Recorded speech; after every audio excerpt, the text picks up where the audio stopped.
This is Ted Baxter, and now here is the news. Good evening. This is Ted Baxter, and now here is the news. Good evening. Come in. Hi, Ted. I'm sorry I'm late. Oh, hi, Rhoda. Oh, that's right. This is the first time you've been to my dressing room, isn't it? Yeah. Would you like me to show you around? No, I don't think so. Over here, I call this my picture wall. To one of the best darn newsmen in the business. Pope John the 23rd? Yeah, that little guy was really aces. Ted, listen, I find that picture a little hard to believe, you know. Why? Popes watch the news. Oh, there's my game table. Yeah, you see? Chinese checkers, Monopoly, Parcheesi. I work hard and I play hard, Rhoda. When we get to work now, Ted, huh? Right. I don't have a lot of time. Here. These are some of the sketches that I made up for some of the ads you want to run. Come in. I want you to pick. Ted, here's the editorial for tonight's show. Thanks, Mary. Oh, Hi, kid. well, I'm sorry. Excuse me, I didn't mean to interrupt. I'm sorry. Excuse me. Anyway, this one here, I think for the Rhoda, second what page. are you doing here? Now, what do you think two physically attractive people would be doing alone in my dressing room? Ted. I'm only kidding, Rhoda. Ted, never. Don't ever kid about a thing like that. Ever. Ever. Ever again. Do you understand? Yeah. Good. Mary, we're working. You're working. On what? My campaign to win this year's Teddy Awards as Best Newscaster in Minneapolis. Yeah. Ted paid me to draw up some sketches, you know, for ads, for publicity. I'm not taking any chances this year. I'm going to buy the award. Ted, you can't bribe the judges. Mary, I know you can't bribe the judges. I tried that last year. But I figured out finally how to win. How are you going to do that? Sit down. I'll explain it to you. Now, Each year, the television people will give out an award for the best newscaster in Minneapolis-St. Paul, right? Right. but it's certainly not based on talent. If it were, I would have won years ago. No, Mary. It's all a popularity contest. So this year, I'm starting a publicity campaign to win the award. I'm going to take out ads. That's what Rhoda's helping me with. I'm going to MC their annual dinner. I'm going to throw cocktail parties for them. I'm going to visit hospitals, old age homes, daycare centers. Every stupid thing I can think of. To win this thing. I'll make those guys love me. And once you're beloved, they have to give you the award. And you're helping him. Everybody has their price. Mine's $8 an hour. I've lost that award 6 years in a row, Mary. I learned my lesson. The scales have fallen from my eyes. This year, it's going to be different. I know I'm going to win because I am a man with a vision. Can't stop me. And you can't stop a man who you can't stop. Ted, they stop you all the time. They stop you every year. They could stop you. Ted, don't build your hopes up. The reason they're not going to stop me this time is because I'm a man with a vision. A man with a vision. I don't think anybody's left a room like that since Joan of Arc.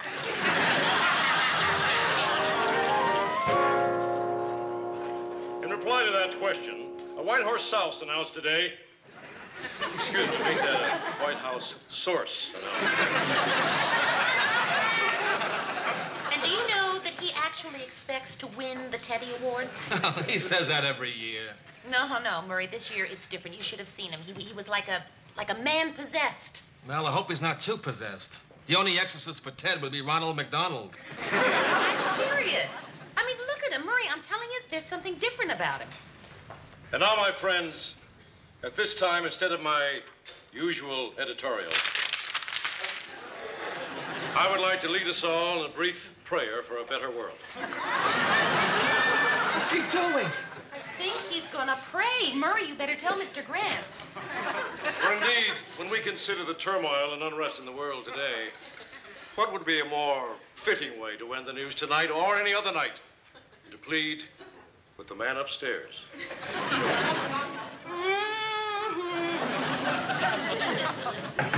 Come in. Lou? What is it? I hate to tell you this, Lou, but Somebody's got to tell you, and might as well be me. Tell me what? Well, you know how it is, Lou. Sometimes people confuse the guy who brings the bad news with the bad news itself. You know what I mean? No. Well, like years from now, it is possible that the only thing you'll remember about this whole unfortunate incident is the fact that I was the one who brought it to your attention. Murray, will you please tell me what is going on? Promise me you won't hold it against me, Lou. I promise. What is it? Ted is praying on the air. Now, let us bow our heads in prayer. Heavenly Father, this is Ted Baxter. We thank thee for thy blessings which thou hast bestowed upon this great nation, and give us now thy spirit to inspire us in these most difficult and perilous times. Grant us thy protection, thy guidance, and thy love. Amen. And thanks for listening. Why is he praying? Did the ratings come out? Mr. Grant, I think it may have something to do with his campaign to win the Teddy Award. Murray, go get Father Baxter and tell him I want to see him right now. Yeah, right. Mary, I'm going to fire him. You can't fire him. Oh, no, just watch me. Mr. Grant, you can't fire a man for praying on the air. They'll get you for it. You're right. Oh, he's shrewd. We think he's stupid, but he's smarter than all of us. Mary, what am I going to do with him? I don't know, maybe if you just reason with him, he won't do it again. No. I'm too angry to reason. You better stay. You reason with him. When I get like this, all I can do is kill. You want to see me, Lou? Ted? Ted, I think Mr. Grant would like you to have a seat. Ted, I'm going to kill you. Ted, what Mr. Grant is actually trying to say is that he would prefer it if you didn't pray on the news anymore. Oh? Why is that, Lou? Ted, I'm going to kill you. Ted, you see, there is a time and a place for everything, and the news is just not the place for prayers. Lou, you wouldn't want it to get around town that you don't like God. Ted, look, it isn't Mr. Grant's rule. It's the station's ruling, and you don't want to see Mr. Grant get in trouble, do you? Yeah, okay, yes, I'll accept that. Okay, Lou, no more prayers, I promise. Good. Besides, I've got a better way to win the news tomorrow. I'll return a lost dog to some little kid. Yeah, that'll be good for my image. Ted Baxter reunites boy with puppy. Right on the news. Where are you going to find the puppy? We'll steal it from a kid.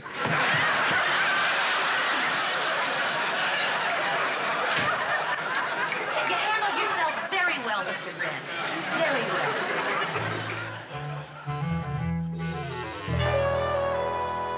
Why do I have to be the only one who isn't going to be there when Ted loses? Well, what's so great about seeing Ted lose? Oh, Andy, it's not that it's so great. It's just that, well, you want to be there. I mean, like the first dinner that Ted lost, and I was there, he was so depressed, he threatened to throw himself on a shish kebab sword. You're kidding. No, I'm not. And last year, when he lost again, he got so angry, Mr. Grant had to pull Ted's tongue out of his throat to keep him from swallowing it. I am not going to be there. I'll report back to you. You better. Hi. Hi, Mary. Come on in.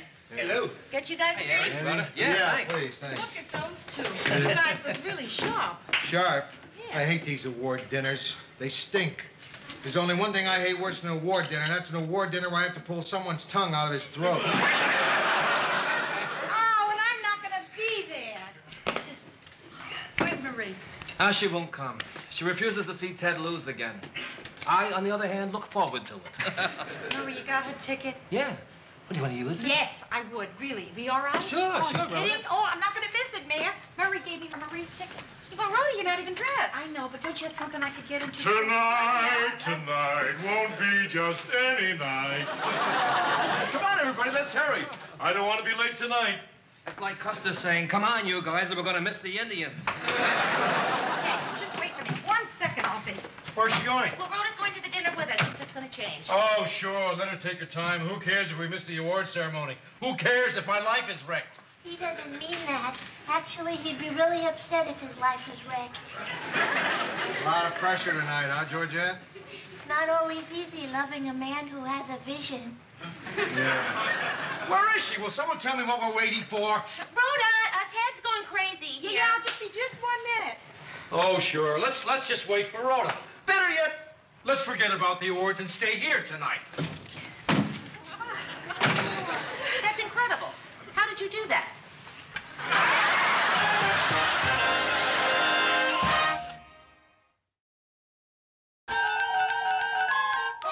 And the winner for Best Children's Programming, The Magic Lady Show, starring Louise Radcliffe. We got one break tonight. They didn't serve shish kebab on a sword. Yeah, it's hard for Ted to commit suicide by throwing himself on a broiled chicken. Mary, your category's next. Good luck, Mary. Thanks, Georgette. You know, Mary, I just realized something. If you win an award, it might hurt my chances. I don't see how. Well, the judges may not want to give WJM 2 awards, that's how. And now for the Best Documentary, A Comet Named Kahutek, Jay Rudnick, producer. Chimps and What They Can Teach Us, Mary Richards, producer. Good luck, Mary. Hope you win, kid. Yeah, lots of luck, Mary. Watergate, Tempest in a Teapot Dome, Bob Brennerman, producer. And the winner is... A Comet Named Kahutek.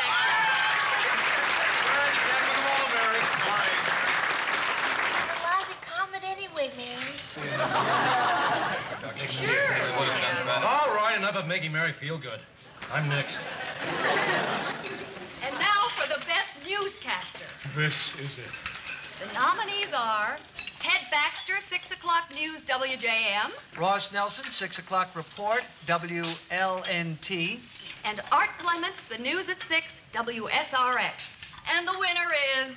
Please, let me win. I'll do anything you want. Just let me win. Just this once, please. Boy, they sure glued this baby together. Open it, open it! And the winner is Ted Baxter.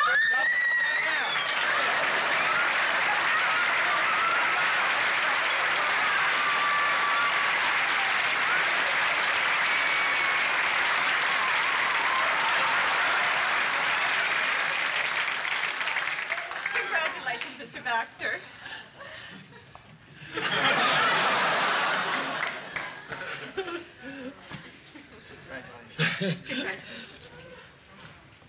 Please.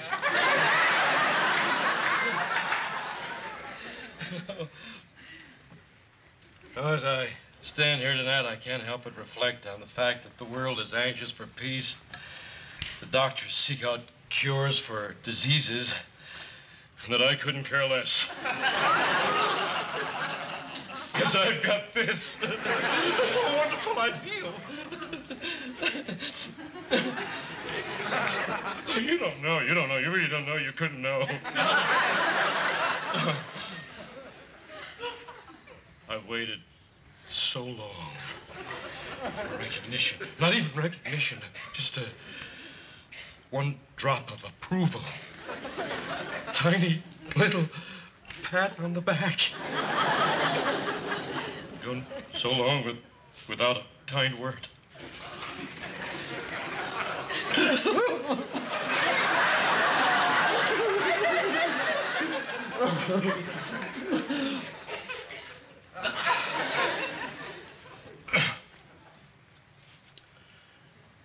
It all started in a 5,000-watt wind in Fresno,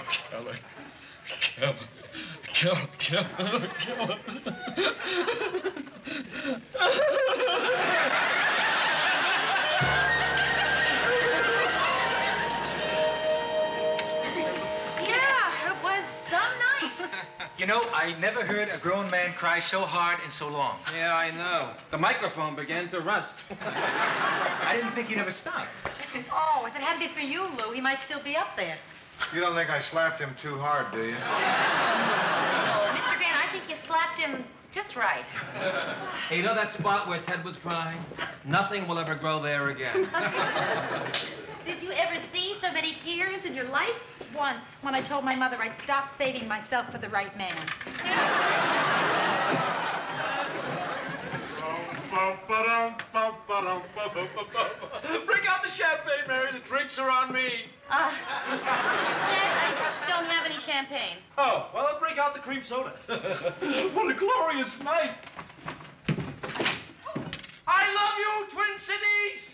I love you, world. Ted Baxter loves you. I love you all, my friends, my co-workers, friends of my friends, and my chick. I love you all, and I want you all to know that I won't forget you when Dame Fortune calls tomorrow. Perchance CBS will be looking for a co-anchorman for Cronkite. Perchance NBC will be looking for a replacement for John Chancellor. Or perchance it's an ad agency looking for a new tidy bowl man. But whatever the call, I know it's going to happen. I know it. You know why I know it? Because I'm a man with a vision. Say, Mary, where's your tape recorder? In the desk? Why? Hold it, sweetheart. Don't let anybody touch it. I want each of you who are with me tonight to record your thoughts at this historical moment. It'll be like my time capsule. Years from now, I can dig it up and know exactly what happened that fateful night that destiny took me by the hand. Too bad we can't keep the tape and bury Ted. Ladies and gentlemen, this is the night that Ted Baxter won the Teddy Award. And you are there.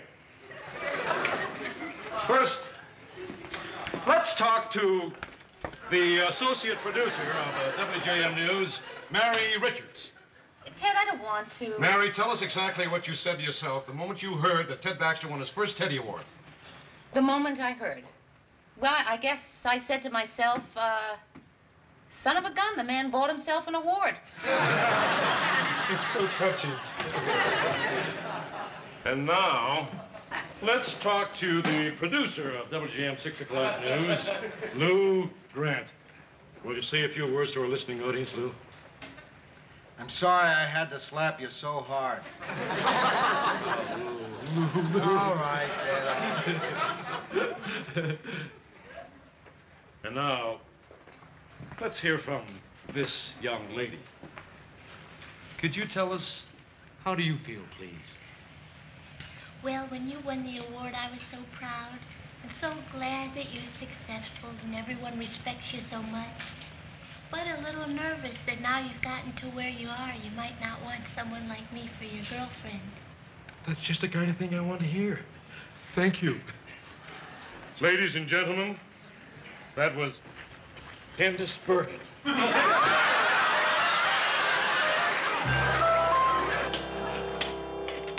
calls, no telegrams, no offers, nothing. I spent over $4,100 for this thing and nothing. Well, I could have bought a lot of things for $4,100. Right. You could have saved your money till you could afford an Oscar.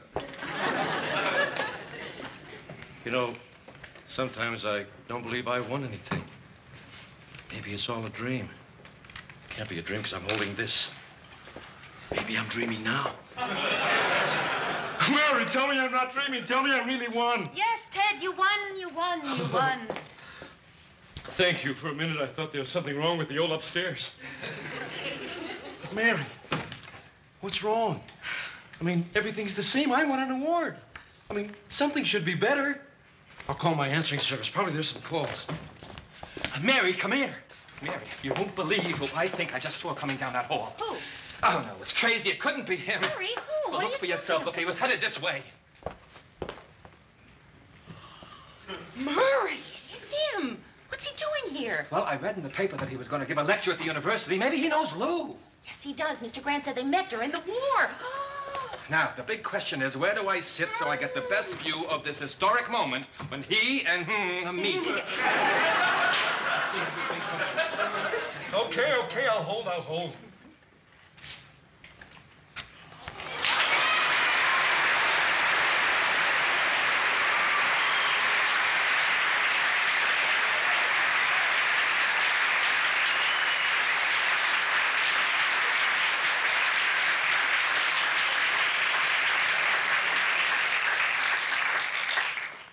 Excuse me, could you tell me where I could find Lou Grant? Yeah, he's right in there.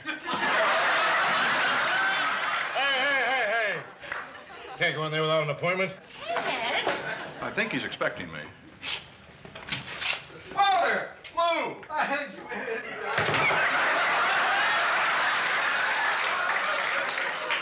That's Walter.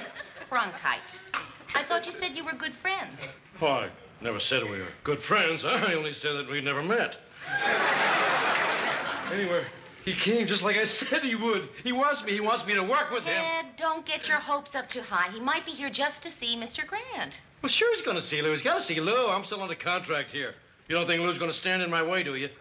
Not a chance. What a team we'll make. Mary, I'd like you to meet someone. This is our associate producer, Mary Richards, Walter Cronkite. So nice to meet you. Really nice. Nice. Really.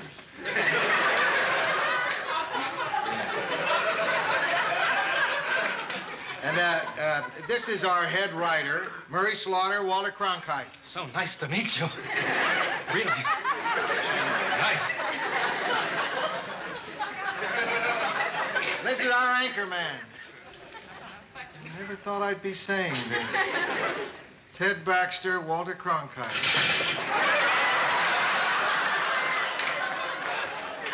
It's an honor to meet you, Mr. Cronkite. Call me Walter.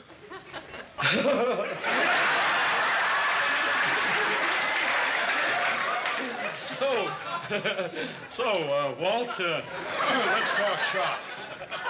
Say, what words do you have trouble pronouncing? I think we better get going. Don't you? Did you catch my award-winning newscast? I'm afraid I didn't know. I remember most of it. Good evening, this is Ted Baxter. Energy Czar announces economic crackdown. This story and others after this commercial message. I think we better be going, don't you? And now the sports. In hockey, the North Stars 3, the Kings 0. I put that in there. Oh, what do you think, Walt? I think I better be getting to the airport. I'll go with you. I'll give you the rest of the news on the way. It's gonna get you for this.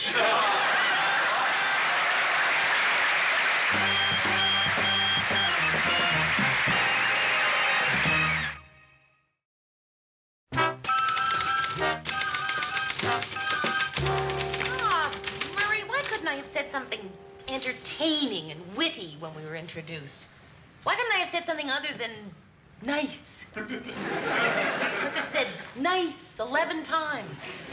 I thought what you said was terrific. Maybe that's why I said exactly the same thing. Worst cab ride I ever took. Ted did the news the whole time. And the cab driver kept trying to turn off his radio.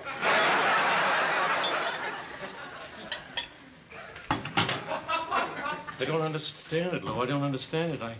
I thought you wanted me to go with him. I thought he wanted me to go to New York with him. I'm sorry, Ted. No one wanted that more than I did.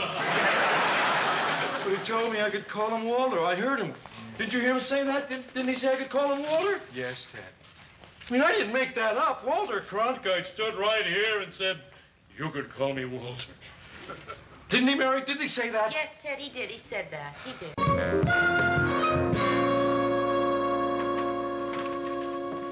Good morning, Murr. Morning.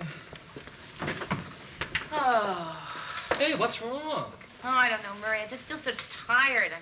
My bones ache. Hey, well, maybe you're catching something. Oh, I hope not. I hate being sick. I hate lying in bed and having your friends bring you these dumb word games that they wouldn't play with you even if you were a well person. Having people send you these cards with pictures of little puppies that have thermometers in their mouths saying, hope you're up real soon, wagging your little tail. I just don't want to be sick. Listen, Mayor, I hope you're not, but there is a bug going around. Hi, gang. And here it is now. All right, gang, give it to me straight, and don't pull any punches. Ted, don't say something like that to me. But, Murray, I want your opinion. What do you think of my hair? Well, you got to be more specific, Ted. It is in a good location. It's part of my new youthful image. Granted, I thought that at one time white added dignity, but now that I'm the dean of commentators, I think I can dispense with that. Yeah, I dispensed with mine 15 years ago. You know, Ted, it really doesn't look any different. But that's the beauty of this stuff. You put a little dab on every day, and in 7 days, it turns jet black. But it's so gradual that nobody knows it's the difference. Mary, you gotta help me. Yeah, sure, Mr. Grant. I just talked to the station manager. He says I have to take somebody to that formal dinner he's having for the department heads tonight.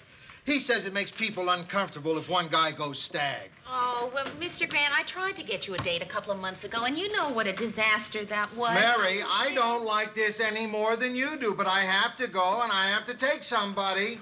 I think I can help you, Lou. No, thanks, Ted. Girl for Lou. Babs, Dee Dee, Trixie. Ted, how come some of those girls have Christmas seals next to their names? Because he's too cheap to buy gold stars. Hey, look at that, Lou. 2.5 seals. Hello, Eunice.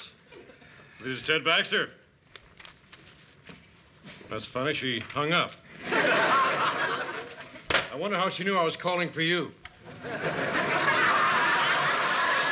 Mary, you must know someone. Mr. Grant, don't you think you should find your own date? Mary, I don't know how to do that sort of thing. I haven't done that sort of thing since before I married Edie. Well, things haven't changed, Lou. You do it the same way you did then. Okay. Where's the nearest Victory canteen? Listen, I'd like to help you, but I don't know anybody. No, you're right, Mary. I won't ask you to find me a date. Thank you, Mr. Grant. You can be my date. Oh, Mr. Grant, I don't think that's such a good idea. I mean, you're my boss. If we went out, people might start talking. Oh, come on, Mary. Everybody knows I don't like skinny girls.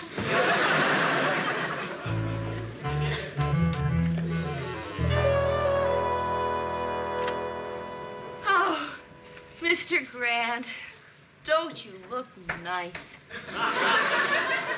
You're not dressed. I know. Hey, listen, I don't want to go to this thing any more than you do.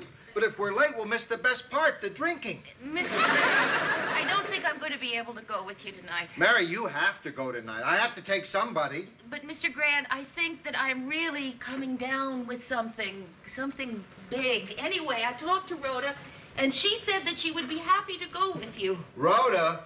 I don't want to go with Rhoda, Mary.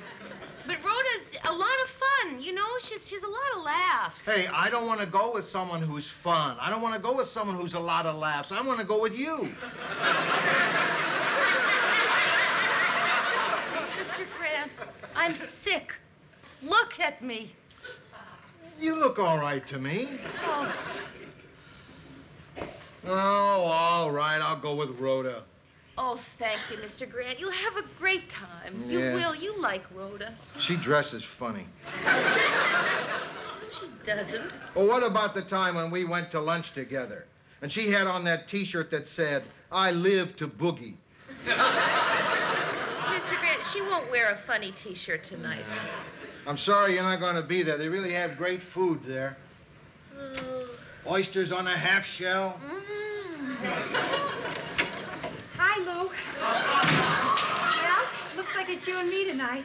Yeah. Now, we don't want to be late, Rhoda, so why don't you run upstairs and change?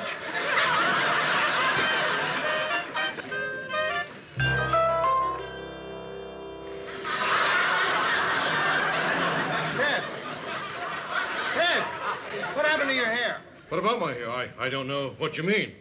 It's the same youthful shade it's always been. Oh, I just thought it was dirty.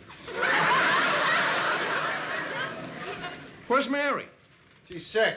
Hey, Murray, you think maybe we ought to send her flowers? Yeah, I already did. Well, why didn't you ask me? I wanted to sign the card. Why didn't you wait? I wanted to send flowers to Mary, too.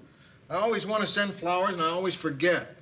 Remember the nice girl in personnel who had a baby? I wanted to send her flowers, and I forgot. Then later, when she left to get married, I forgot again. Mary, I care a lot about Mary, and I want to send her flowers. Right, Lou, so do I. Tell you what, you arrange for the flowers, I'll send the card. Hi, Lou. Murray. Oh, don't stop talking on my account. I'm not shocked by a little good, earthy man talk. So go on. What were you two men talking about? Flowers? Yeah, Mary's homesick. We're sending her some. Oh, Lou, may I make a tiny suggestion? Instead of flowers, why don't you brighten Mary's sick room with a bowl of goldfish? Goldfish? What does she want with goldfish? They're so practical, frolicking in their little bowl. They're jolly, cheerful friends. And then afterward, when they're dead, they make wonderful fertilizer for us. Anybody want half a tuna sandwich? Lou, Huh? I hear Mary couldn't make it to the party last night. I wish I had known. I could have helped you out. I could have gone with you. I took Rhoda. Oh, Lou, how lucky you were to find a last-ditch alternative. I had fun. Yeah. In fact, I really had a lot of fun. Listen, Sue Ann, I think I'll call Mary to see how she's feeling. Well, look, I just called to see how you were feeling and to see if you got the flowers I told Murray to send.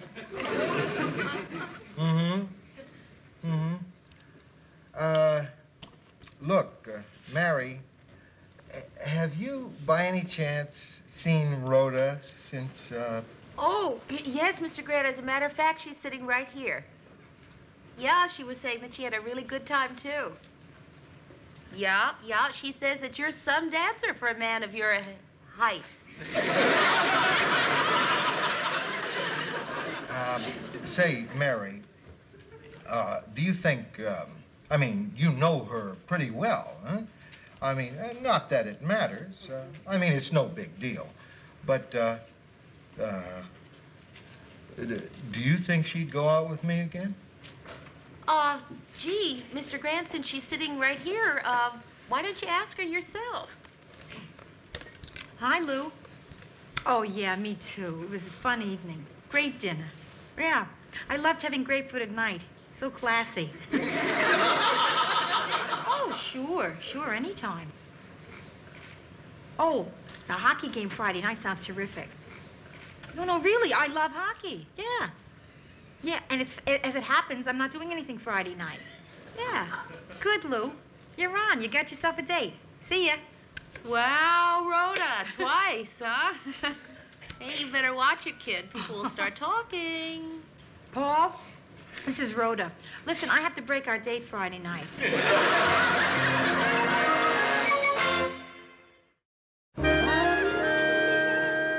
I'm surprised your, friend hasn't dropped in to help. You mean Rhoda? Oh, she's been here all the time. She has a date with Mr. Grant tonight. Dear Lou, he can't say no to anyone. Look how your wood drinks up this polish, as if it had been thirsty for months. Yeah, I probably don't do it as often as I should. That's right. Chairs are like people, Mary. They like to have their little backs and legs rubbed. What about their little seats? Hi. Hello, Sue Ann. Rhoda, did you have a good time? Oh, terrific. Oh. Mary, I brought you a button from the game. Ah, go, North Stars, go. Thank you. And a pizza from afterwards. Hey. I don't think pizza has the vitamins she needs, dear. At least the button has iron. I really must fly. Sue Ann, thank you for everything. Now, you be sure and take good care. Stay warm, avoid drafts, get sun, force fluids, drain sinuses, inhale steam, eat roughage, no pizza, and rest. And then every day in every way, you'll just get better and better. That sounded like the graduation speech at Oral Roberts. Ooh, pepperoni. I knew it's your favorite. So how you feeling, kid? Any better? Yeah, pretty good, considering all the home remedies Sue Ann has been giving me. I bet she didn't try the best. My Aunt Miriam's. Oh, if all else failed, Aunt Miriam said, change your name. Change your name. I'm not kidding you. Change the name. That way, the angel of death cannot find you. You know, Sue Ann is really jealous of your seeing Mr. Grant. Oh, yeah. I mean, she's really curious about the two of you. I mean, she just so obviously wanted to know what happened tonight, you know? Yeah. I mean, if she could have found the words, I'm sure she would have just come right out and asked you. She asked me, you know, and I had to, of course, tell her that I didn't know, but that I was certain that when Rhoda got ready to tell me, that Rhoda would tell me. That's fine, Mary. Yeah? Yeah. You know, he's such a relief from the guys I've been going out with. There's no pressure. There's no unspoken questions. I mean, he's a man and I'm a woman, but we can go out, have a great time. You know, no big problem and no questions asking yourself, you know, like, where is it leading? Oh, yeah, right, because that can be a drag. I mean, with Lou, a guy like that, you don't face that awkward moment when the guy takes you to the door. Lou leaves you at the curb.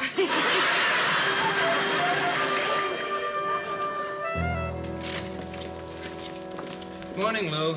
Hello, Murray. Lou, I hate to spoil your good mood, but Marie wants me to ask you to come over for dinner tonight. His sister is visiting us. Again. Gee, Murray, I can't. Good answer, Lou. No, tell Marie thanks, but I'm having dinner with Rhoda tonight. Well, you know, I really think it's terrific about you two. What is terrific? The situation. There's nothing going on. There is no situation. Oh, come on, Lou. You and Rhoda have become an item. Oh, come on, Murray. Hi, Murray, Lou. Say, Lou, I hear you and Rhoda are going out again. That's right. Well, I know you don't want my advice, Lou, but I've had a little experience in this area, and What is it, Lou? Oh, sorry, Ted. I was just trying to visualize a situation in which I would want your advice. I just think a man ought to act his age. Ted, you shouldn't wear those cheap hats in the rain. Say, Lou, frankly, I think you and Rhoda are a mistake. You're entitled to an opinion, Ted, but that's not it. And I want that gook out of your hair by lunch. It's my personal hair, Lou, and what I do with it is my business. And my life is personal. What I do with it is my business. But, Lou, a recently separated man who's seriously involved with a single girl, people are going to talk about it. Ted, we're not involved. We go out, we have fun, we have a few laughs. She likes hockey. She likes an occasional beer. Sure, Lou. There is nothing going on. Good morning, everybody. Hi. Hi, Mayor. Hey, how are you? Oh, I'm good. Really? Good.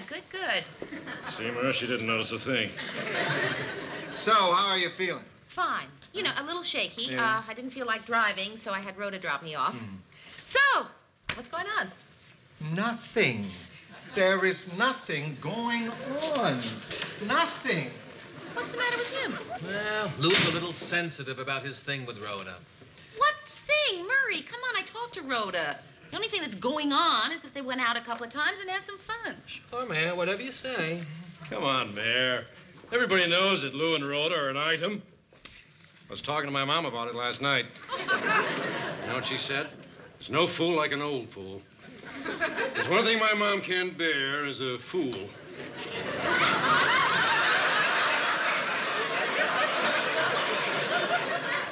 She did once, Ted. Will you two stop it? Really, you're just a couple of gossips. You're as bad as I don't know who. Good morning, people. Yes, I do. Welcome back, Mary. You're looking wonderful. Thank you. Remember, we want to keep our newsroom healthy. Now, if we could just get Lou back to his senses. Sue Ann. Now, look, I think they make a charming couple. Murray, will you stop saying that? Oh, I don't blame Rhoda. Any single girl is attracted to an older man. They are? Oh, of course. How else do you account for the parade of chorus girls and bosomy starlets on the arms of silver-haired gentlemen? Say, Murray, if anybody wants me, I'll be in the makeup room borrowing some shampoo. Hi, all. Hiya, Rhoda. Here, you left your umbrella in the car. Oh. And I was was afraid if you went out far, you get wet. Thank you. Rhoda, gossip may not bother you, but others could get hurt. What? Listen, Rhoda. Listen, you just stay and hang in there. You can really lick this thing. Rhoda, don't pay any attention to either one of them. They don't know what they're talking about. Right. Oh, Rhoda, hi. Hi. Hey, listen, if you want to cancel dinner this evening, I'll understand. I don't want to cancel dinner. Well, tonight. neither do I, but I can understand. I mean, I don't care myself about, but maybe you do. No, I don't care Good, about... I'll see you tonight. No, of course not. It's tonight, yeah. Care about what? Mary? Ted, will you tell me what's going on in his office? I mean, what is the big secret that I'm not in on? It's hair coloring, Rhoda. I'm really an older man.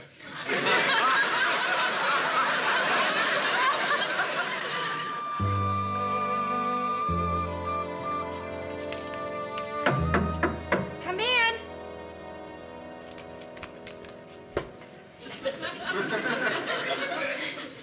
Hi. Hi. You ready? Dinner will be ready in 5 minutes. Oh. Come on in. I thought we were going out to dinner. Don't you want to go out? Oh, Lou, you bought me so many dinners. I thought I'd make dinner for you tonight. Come on in. Come in. I thought we'd, go out to dinner. Lou, it's all made. Sit down. You want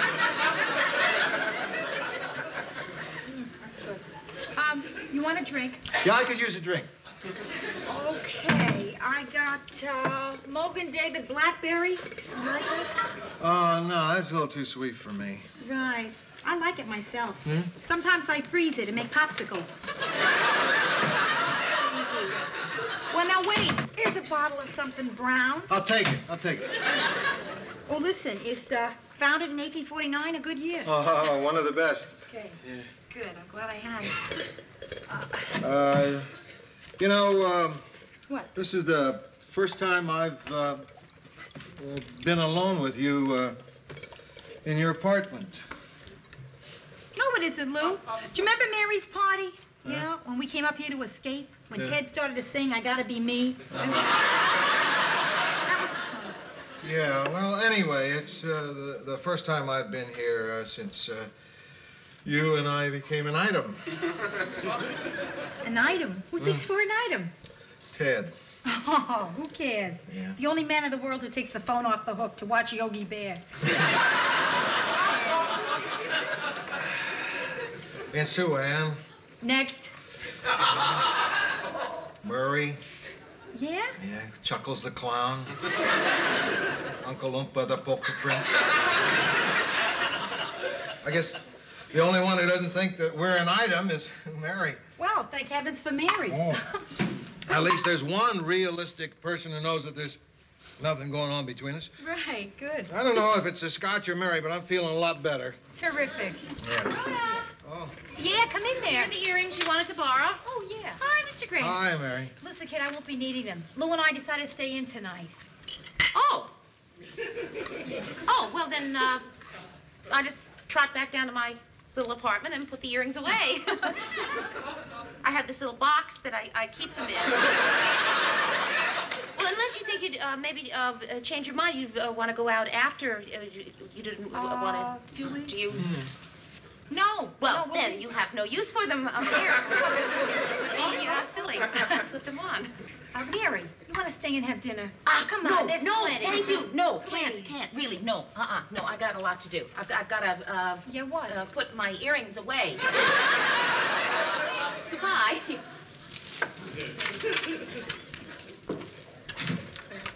Did you get the feeling that she was the tiniest bit ill at ease? I've known Mary for 4 years. This is the first time she's been unable to look me straight in the eye while discussing earrings. Rhoda, is there something going on between us that we don't know about? I don't know. Maybe we should just stop and think about that. Is there anything going on between us? Huh?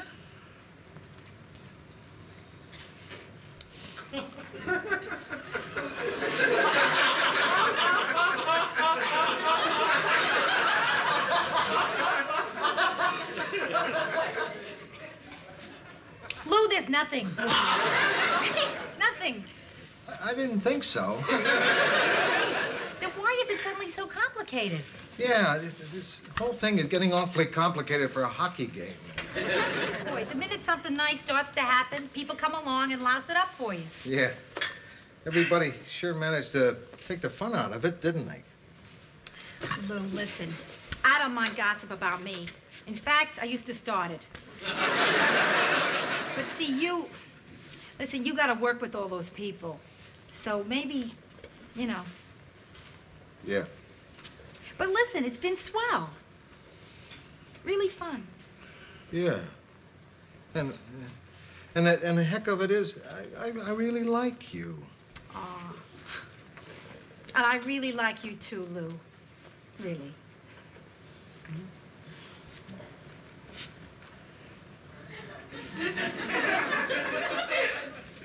Oh.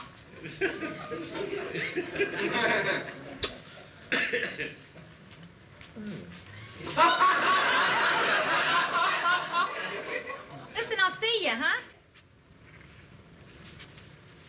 Well, what am I doing? The hell with what people think. It's what we think that counts. Right. Way to go, Lou. Way to go. Yeah. I mean, so it's dumb gossip. It shouldn't bother us. No, huh? no, ridiculous. it's not gonna bother us. Right. Okay. Now, the North Stars are meeting the Rangers tomorrow night. Do you want to go? Do I want to go? I don't want to miss that game. Listen, I'll pick you up at the newsroom. No. I'll pick you up here at the apartment. Tell you what. Huh? Let's just meet at the game. Yeah.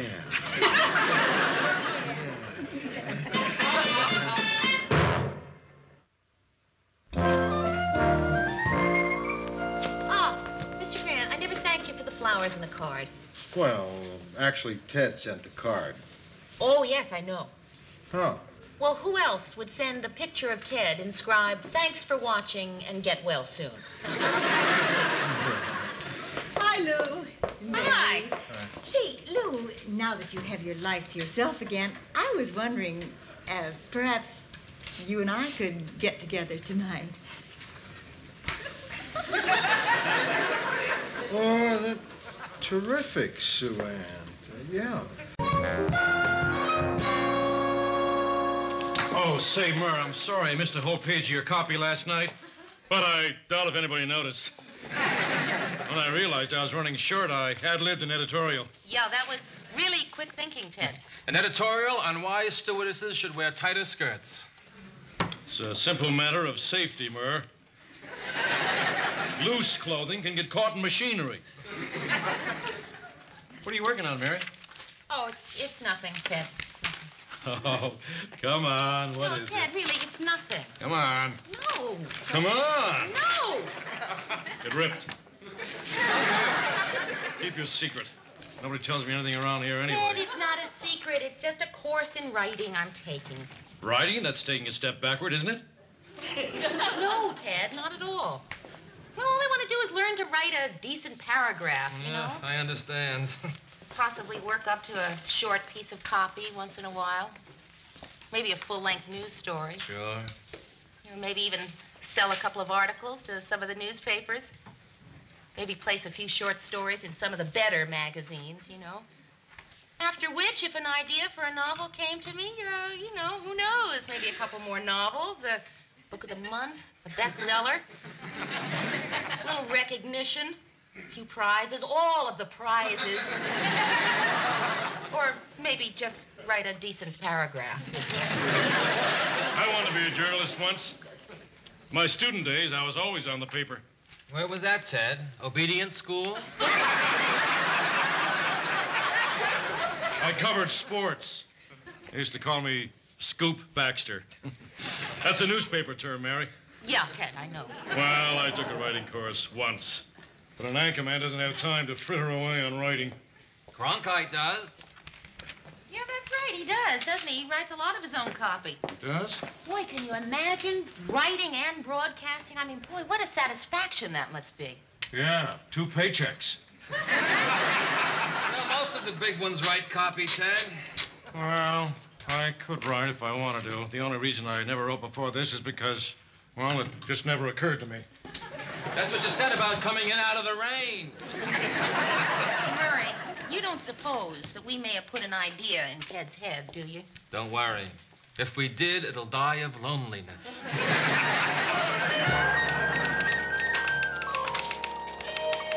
Hey, it's airtime. What's the matter? Am I the only one who watches our show? Oh, I'm sorry, Mr. Grant. I was just doing some writing. It was... Oh, that's lovely. I like everyone in my newsroom to have a hobby. Aren't you going to watch the news? Lou, I wrote it. The big headline is a drop in soybean prices. So why should I stay here and be bored with my own copy? Good evening, Mr. and Mrs. Twin Cities. Let's go to press. Flash. The Bulls and Bears were caught with their pants down today as Old Man Soybean did a kamikaze. Murray! Did a kamikaze? I didn't write that. On the international front, the UN celebrated an anniversary today, and I'd like to take this moment to honor them with a tribute in verse.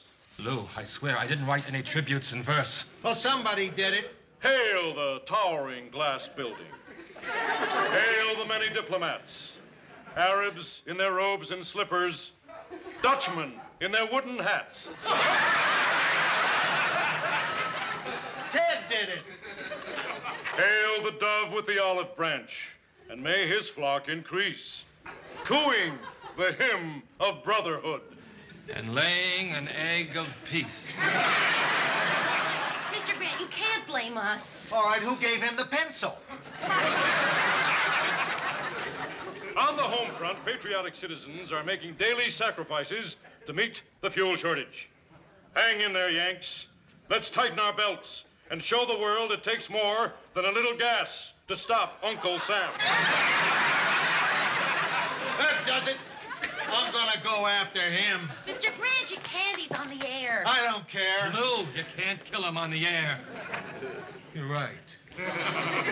Too many witnesses. Okay. He's got till 7 o'clock.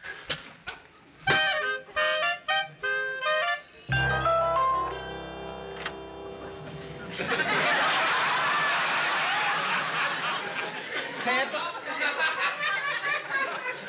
Yes, Lou? Ted. Hi, Georgette. Ted. Hi, Lou. I want to discuss tonight's broadcast with Ted, so would you excuse us, Georgette, because it may get kind of technical. How do you mean? It'll mean using certain words you may not be familiar with. Well, that's okay, Lou. She doesn't mind. I don't. Ted, I really think it would be better if Georgette would excuse us.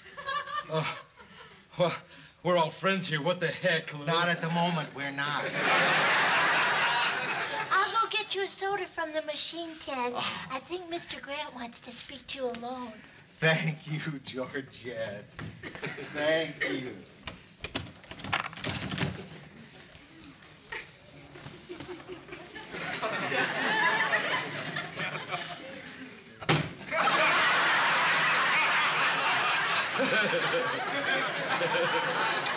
Hey, how do you feel, big fella? Tonight's show, that was a piece of broadcasting history.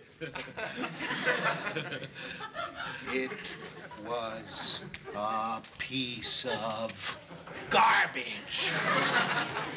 It was a disgrace and humiliation to everybody who works in news here and around the world. Granted, it did need a little improvement. Where do you get off changing Murray's copy? It was flat, Lou. I didn't change the facts. I just jazzed up the language. Jazzed up. Jazzed up. Jazzed up? Ted, you do not change the wording of a direct quote. And I do not believe that the Queen of England calls the French ambassador the dude from Frogtown. My anchorman does not write copy. I won't have it. Well, the big ones do it, Lou. I see. I'm going to have to make something clear to you that I thought you already understood. you're not a big one. So knock it off, because if you try it again, I'll break your tongue.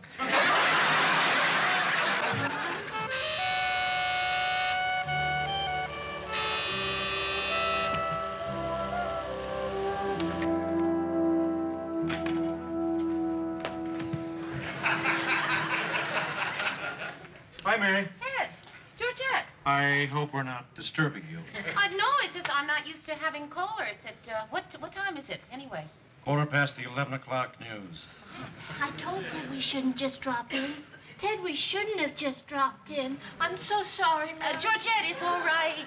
See, that's what I said. Hey, I like your hat, Mary. I'm not wearing it for the appearance, Ted. My hair was dirty. Well, wouldn't it be simpler just to wash it? I'm so sorry to intrude, Mary, but Ted said he had to see you.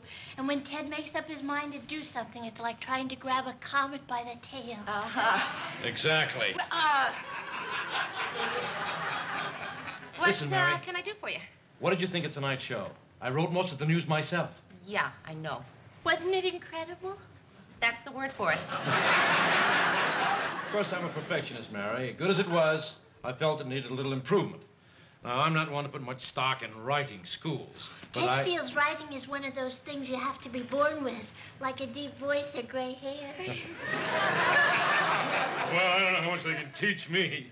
But since you recommend this course of yours so highly, Mary... No, wait a minute, Ted. I did not recommend the course. No, Ted, for you to take this course would be a big mistake. What harm would it be if I sat in on a few sessions? Ted, look, the course started 2 weeks ago. I mean, you'd never catch up. Mary, I'm hardly a beginner. You know, I've had newspaper experience. They used to call him Stu Baxter. Ted, taking a course like this would be a waste of your natural gifts. What do you mean? You're a star. You've got talent. I mean, to take a beginner's course like this would just be a step backward. Yeah, well, that's what I told her. And he's absolutely right, Ted. I mean, it would take up most of his evenings, and you certainly don't want that, do you, Georgette? I just want what's best for Ted's career, though. Yeah, me too. How many evenings would it take up? A lot of evenings, Ted, so many. No, Ted, you just go on doing what you're doing so very well. And I'll see you tomorrow, okay? Thank you for your time, Mary. And I'm so sorry we had to bother you, but I couldn't stop my crazy comet here. No, that's all right. All's well that ends well, right? Good night. Mary, I've got to take that course. No, you don't. Yes, I do. Yes, I've really got to take Why it, Mary. do you have to take the course? Georgette looks up to me, but how can I have any self-respect if all I do is read what somebody writes for me? If you were me, Mary, would you have any self-respect? Gee, Ted, I wish you'd put it another way. I've got to take that course. I'll see you in class tomorrow night. Costs $100. If I decide to take the course.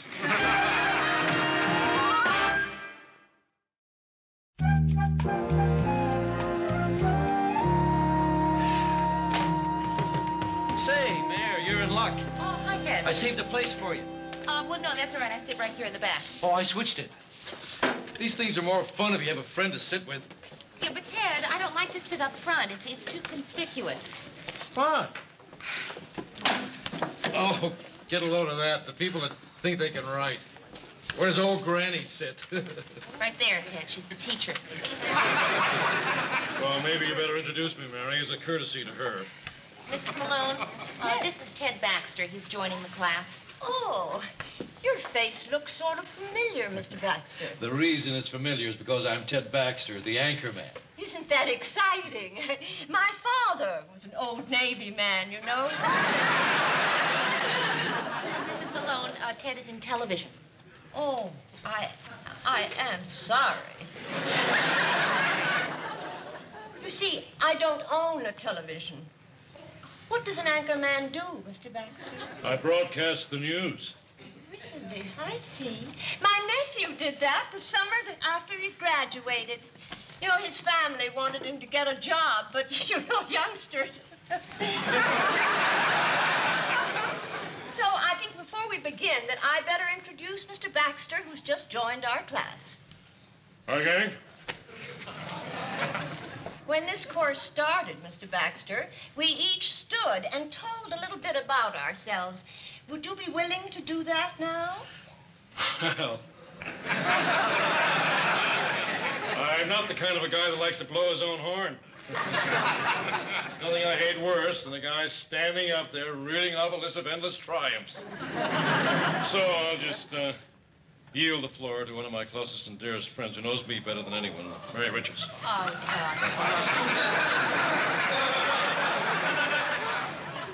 Well, Ted is the anchor man with Stand up, WJM stand up. TV. He's been with us many years. Tell him about the Teddy Awards. He won the Teddy Award For excellence in broadcasting. for excellence in broadcasting, and that's about it. High school? High school. Yes, he went to high school. He worked on the high school paper. Thank you. Thank you, Miss Richards. Now then, the last time if that I we... could just have a word. Look, while I'm in this class, I'm a student, just like the rest of you. I mean, no better, no worse. Okay, maybe a little better, because I've had a little more experience. But I still put my pants on one leg at a time, just like the rest of you. Well, some of you. Go ahead. Well, thank you. The last time we were discussing the uses of alliteration, and I thought that it might be helpful for the moment to consider this passage from Herman Melville. Get a load of that name. Whenever I find myself growing grim about the mouth, whenever it is a damp, drizzly November in my soul. Drizzly November in my soul. Murray can write better than that. Herman Melville is one of Mrs. Malone's favorite writers. Oh, yeah? Oh, well, I didn't mean to step on anybody's toes. I don't know which one you are, Herman, but no hard feelings, okay, fella?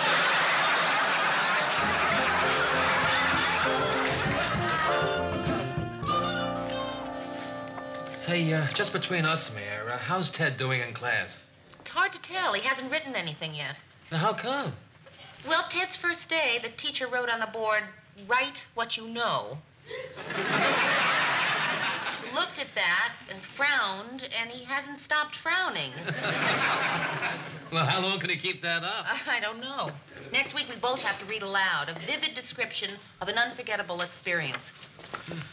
I took this writing course once from this hard-nosed old guy. On the first day, he said, "If you stay with me, you'll do nothing but write 7 days a week. Then you'll rip out everything you've written and rewrite it again. I'll give you constant criticism and little praise so that you'll curse the day you ever saw a typewriter. If that appeals to you, then stick around." Wow. And you know something? I bet he was a great teacher. Could be. I never went back. Well, listen, if you'd like, I'd be glad to lend you an excerpt from my memoirs of the Korean War, tentatively titled Hell in New Jersey. Yeah. I bet every guy in the service started a novel. Oh, yeah, you wrote one too, Lou. What was yours called? What difference does it make? Oh, what was it called, Mr. Grant? Too many foxholes, not enough love. Not a bad title. They didn't buy it, though, huh? Hey, Lou, why'd they turn it down? Oh, they said it had too many foxholes and not enough love. Don't feel you have to entertain me, Mary. If you want to work on your story, Oh, please. no, the story's all finished. Once I got the idea, I was just fine. That's the hard part, isn't it? Yeah. Ted says he's got his all written in his head, except for the idea. He hasn't finished it yet? Mary, he hasn't even started, and he's been at it a week. He's driving me crazy. Is he writing it at your house? Why? I have a den. Ted says a writer needs a den. He bought a smoking jacket and a pipe and put his typewriter in my den. And every night, he puts in a clean sheet of paper and sits with his hands on the keyboard, whimpering. You want some more coffee? No, thank you, Georgia. Ted, Hi, Mary. Hi, honey. Hi. Mary, you better help me. You better write my paper for me. Ted, what are you talking about? I can't stand being embarrassed in class. I'm a celebrity. And if I'm embarrassed, the station's embarrassed. You owe it to the station, Mary. Oh, no, I don't, Ted. Mary, the class is tomorrow night. I haven't written a word. No soap. Mary, can I help it? If I flunked out English as a kid because I had to work nights? No good, Ted. Try again. I'll pay you. Better yet, I'll give you a mention on the news. I'll work you in during the weather forecast. Hurricane Mary. Ted. I am not going to write your story for you. All right, then, I'll write about this. I'll tell them how you turned down a buddy in desperation. Oh, come on, Ted. All you need is an idea. And I'm sure you'll come up with something. Mary's already finished, Ted. You did? Mm-hmm. What's yours about, Mary? Well, it's about something that happened to me when I was 17. Oh, boy. Another teenage reminiscence. Ted, please tell us, Mary. I love stories about being 17. Well, okay, I'll give you the general idea. When I was 17, I had a crush on the class president. He seemed older and really mature, and I was just so hoping that he would invite me to the graduation dance. But he didn't. Instead, I was asked by a shy, immature guy who didn't dance and didn't have a tuxedo. Boy, you must have been a real loser. Please, Ted, I think it's sad and beautiful. Go on, Mary. Well, anyway, I accepted Edwin's invitation because I figured that way I'd get to go to the dance and maybe Bob would notice me. Anyway, it was a beautiful spring night, and I had on my first strapless formal. I bet it was white. Of course. And when Edwin picked me up, boy, I mean, I could practically hear the music. So can I. Except we didn't get to go right to the dance. You didn't? No. On our way, we saw a dog that had been hit by a car. He wasn't badly hurt, but Edwin insisted that we take him to the vet. So we did, me in my formal gown. Poor Mary. Poor dog. Did he pull through? Oh, yeah. Yeah, but we got to the dance really late, and instead of telling Edwin that it was all right, I sulked. He had ruined my evening. He didn't mean to. Well, anyway, he said that he was sorry that I was upset, but that it really didn't matter to him whether or not people liked him. That what mattered was whether or not he liked himself. Boy, and that's when I knew who the mature one really was. Who?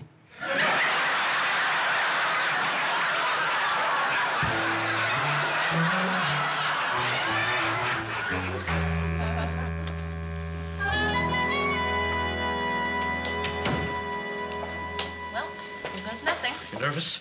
No, I'm really pretty confident. I mean, I'm almost eager. Oh, boy, not me. Good evening, class. Well, let's see who's scheduled to read tonight. Miss Richards and Mr. Baxter.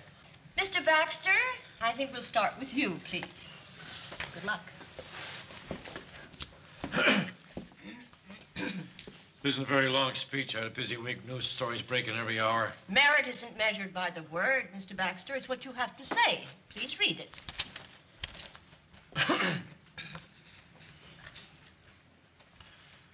Storm-tossed waves pounded the beach and a blizzard shrieked round my ears on the night of my high school graduation dance. Sure, maybe I couldn't afford a tuxedo because I was saving every penny to go to veterinary school. That was no reason for my date, Edwina, to sneer at me. At last, I reached her house. One look at Edwina in her first strapless gown, and I realized who the mature one really was.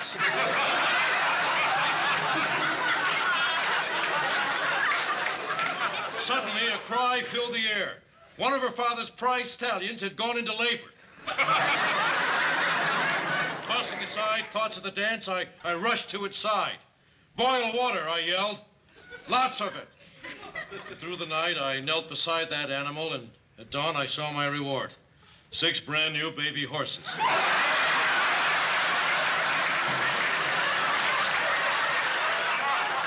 "I love you," Edwina murmured. In that moment, I learned the lesson of my life. "Who cares?" I replied, "I love myself," the end.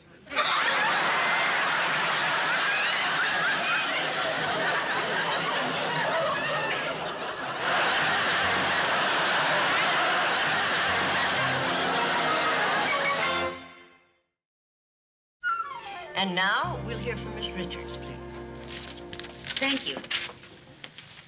I have never been so happy to tell a story in my life. This is a story about somebody so insensitive. Yes, insensitive, Ted Baxter, that he would use part of a person's life to get a crummy 3 minutes of attention. This is somebody, so look at me, Ted. So insensitive and who has reached Is everybody here? Well, do you want a roll call, Lou, or will a simple little head count do it? Phone, Ted. Call for me. Transfer it in here. Ted, you're not transferring any call in here. I'm starting a meeting. Yeah, I'm with you, Lou. Listen, even if it's an important call, you don't want me to take it, I won't take it. Ted, if it's important... No, I don't have to take it, Lou. Is it important? No, it's not important. It's not really important. Take it, take it. Hello? Oh, fine. Okay. The thing is this. It's been too long between location features. I figured we'd do one this week. Yeah, well, broiled chicken is fine. What? I don't know. Hey, are pearl onions the itty-bitty ones? I'll talk to you later.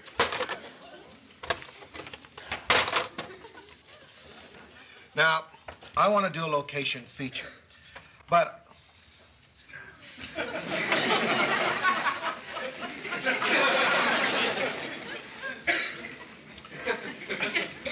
But I want to make sure it's something fresh, not something that's been done over and over, so that every time you turn on a set, that's what you see. Any ideas? I don't want the energy crisis, or how to grow vegetables in your backyard, or Hubert Humphrey's drugstore, or a day in the life of an anchor man.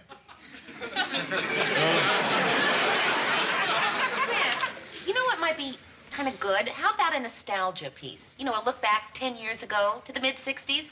I mean, we could talk about, well, what the clothes were then, what the hit records were, and, well, how dumb and funny things are when you look back at them, you know? Like, I remember 10 years ago, I had this terrific crush on a guy, you know, and at the time, it was really, it was tragic. You know, but now, it seems, you know, kind of funny. You know, now that I'm, you know, looking back.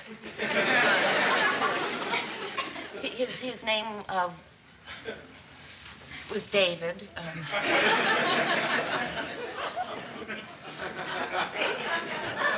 I hate nostalgia. I didn't like it then, and I don't like it now. I hate it too, Lou. Lou, I don't know if this is what you're looking for. Oh, come on, Murray. Well, a lot of times when I'm coming home after I pick up something from Marie at the market, I have to go past this place. It's a new singles club, Valentino's. And there's a lot of people standing up there in line waiting to get in, you know, and there I am holding my grocery bag with all the wrong things sticking out of the top, you know, some milk and magnesia, and our copy of Family Circle. Well, I was just thinking that, you know, I think this singles bar would make a great story.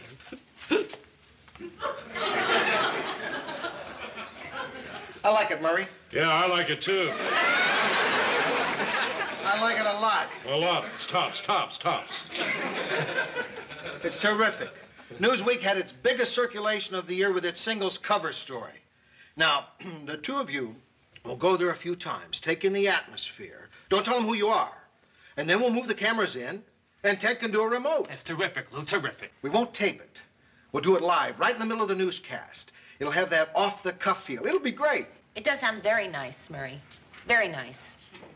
Could be filled with much human interest and make an interesting comment.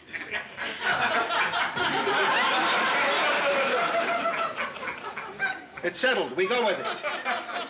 Okay? Okay, but I still vote for my idea. Vote? Oh. Have we started to vote in my newsroom? Yeah, vote. Mary wants to vote. That's really funny. Where do you think we are, Mary? Russia? Okay, we're going to do it Friday, so the two of you better get started tomorrow. Right, Lou. Okay. Lou, I didn't want to say anything in front of the others, but I don't think that's a good idea. I mean, I've been going to single bars for many years, and I haven't had an intelligent conversation yet.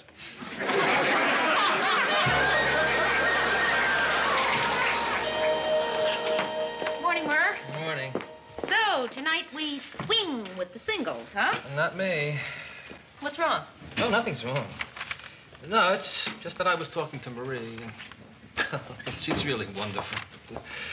She has this crazy idea that this singles bar is some wild place, and that the minute I walk in, all the women are going to dive at me.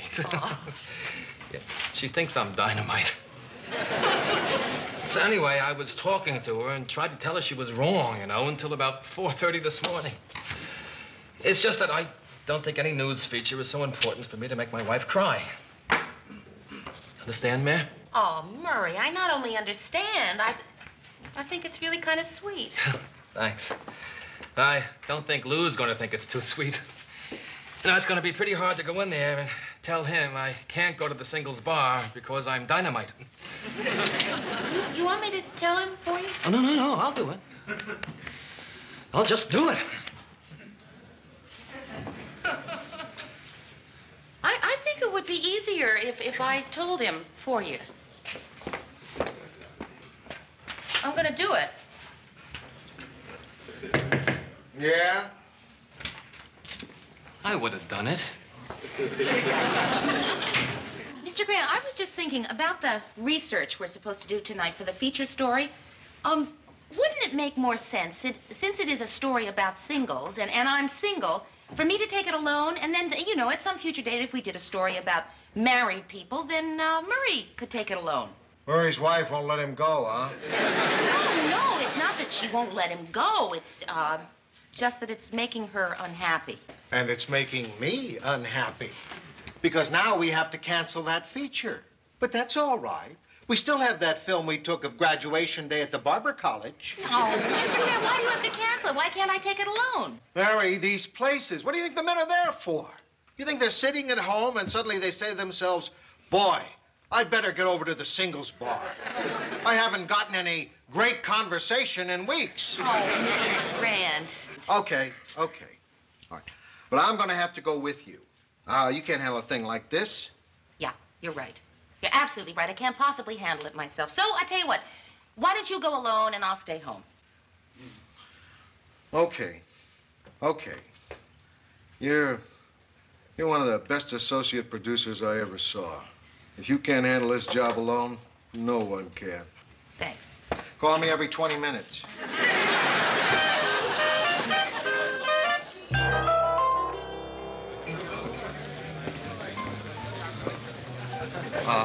Hi.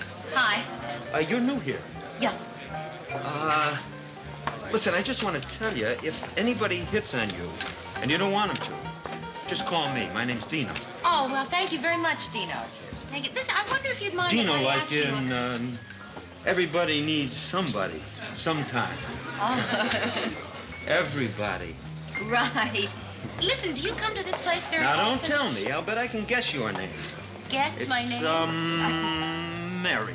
Yeah, it is. It is? That's right. That's my name. It is? I guessed it. Yes, you did. That's great. It's amazing. Let me try the last one. Maybe I'm hot. The last one? No, I don't think you can do that. Mary Green. No. Mary LeBlanc. No, you know, it's really, you're not going Anderson? to be able to... No. It's, Ginsburg? Uh-uh. No. O'Reilly. No. Really? Lopez. No. Look, am I in the ballpark? It's Richards. Oh, I was going to say that next. Okay, now I answered your question. Could you answer some questions for me? Listen, maybe later, around closing time, if neither of us is involved, we can go out later, all right? Hi. Hi. I'm Mary. I'm Tony, and this is Alice. It's my first time here. Seems like a nice place. Yeah. You come here often? Yeah. It's better than sitting home pasting plastic daisies in my bathtub. Yeah, right. It wasn't a joke. What about you? Do you come here a lot? Oh, well, she's just... Hey, the word is separated. Hey, you don't have to treat me like kid gloves around here. Well? No, really, everything's all right. I'm fine. You see, my husband and I, well, he felt, and I agreed, that it would be really a terrific thing if we had a trial separation. And I agree. So that each of us would be able to live, to meet new people, to get into new relationships, to grow. Hi, could I buy you a drink? Bug off. Oh, there you are. How you doing? Hi. Oh, just fine, fine. Listen, there's really so much about you that I would like to know. Yeah? Really? Yeah, really. Well, you know, listen, it's very hard to talk in here. Why don't we go somewhere where we can really talk? Where? Where could we go? Where'd be a good place? Where? I have it. Why don't we go to my Your place? place. Oh, No. Come on, why not? Thank you, really. What? Come on. What are you afraid of? I'm not afraid. I'm an adult woman. I'm perfectly capable of taking care of things myself. Well, what do you expect? Honey, she's not. I am.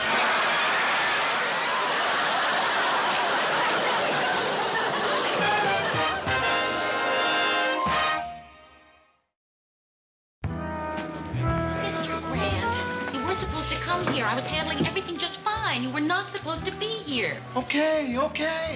I'm getting a drink. I'll leave you alone. Do your own work. Thanks. I gotta go do some research. Right. Say, bartender. Ooh, I'd like scotch on it. Hey, bartender, please.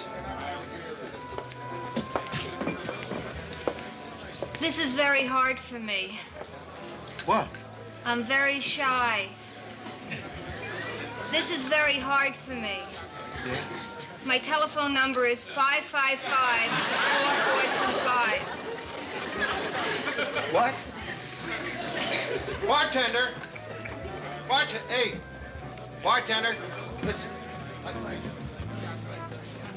I'm sorry about that little rumble we had back there. Oh, forget it. No. It just amazes me how a guy like you, can walk in here and steal a girl away from Big Dino. Okay. Bartender. No, I gotta know. You gotta tell me. What's your secret?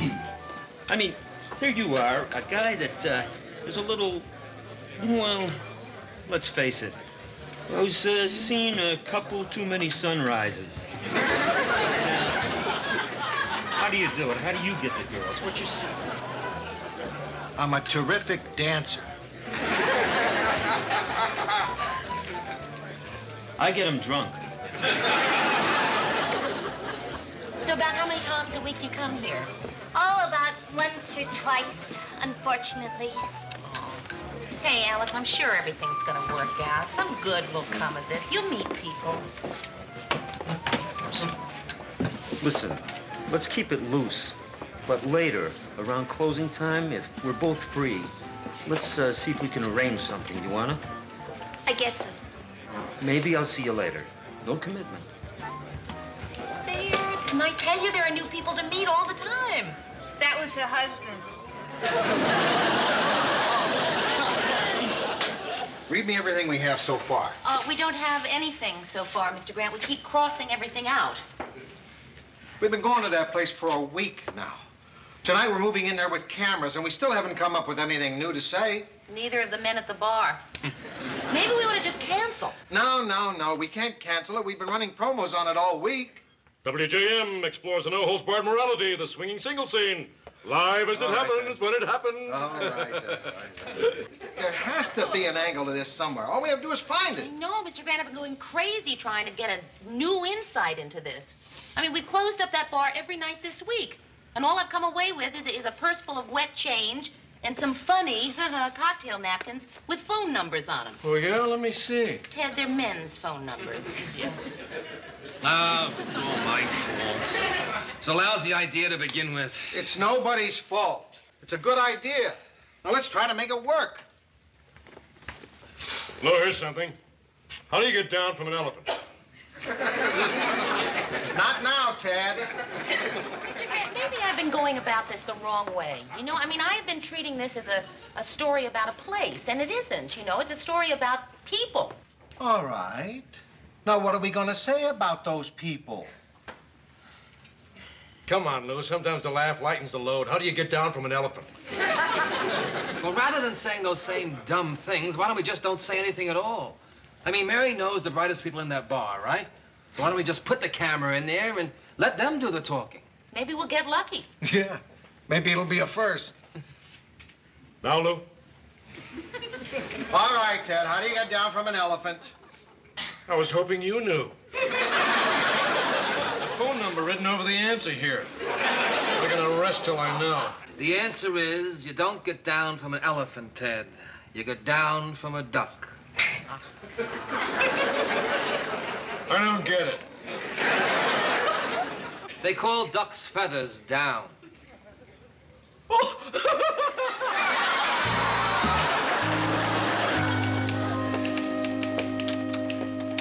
You almost finished, Mayor? Yeah, almost. There you go. So, Thanks. you going with us after all, huh? Oh, yeah. I told Marie I was going. It was my decision, and if she didn't like it, it was just too bad. So, my suit look okay for tonight, Mayor? Oh, sure, Murph. Oh. Well, I just wanted to look okay. No, that's a lie. Mary, the truth is I want to look... I can't believe I'm telling you this, but I want to look hip. I want to walk into that singles place. In one brief, shining moment, I want to feel not bald. Well, Murray, you look very nice. That's just what I didn't want to hear. Ah, Ted, you know all about the remote for tonight, right? We'll all be at the singles bar. You'll be here at the studio. Here's your script. What do you mean you'll all be at the singles bar? You mean I'm gonna be alone? I've never done the news alone before. Ted, you'll be fine. Lou, I didn't know I was gonna be all alone tonight. Ted, you'll be fine. Yeah, but Lou, I don't think I can... Ted! I really... Be an anchor man. Lou, I don't think... No, don't worry, Ted. You'll be alone, but we'll leave your little night light on in the hall.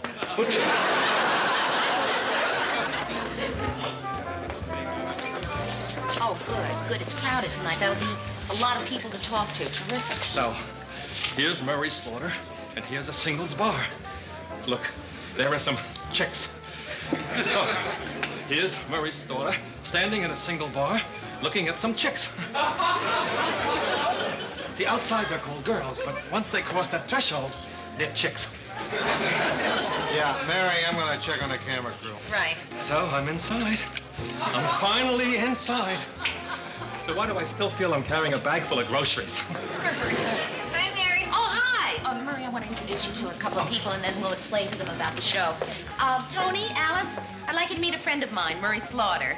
Hi, Murray. Hi. Well, actually, Murray is more than just a friend. We work together, and that's going to involve all of you, too. What do you mean?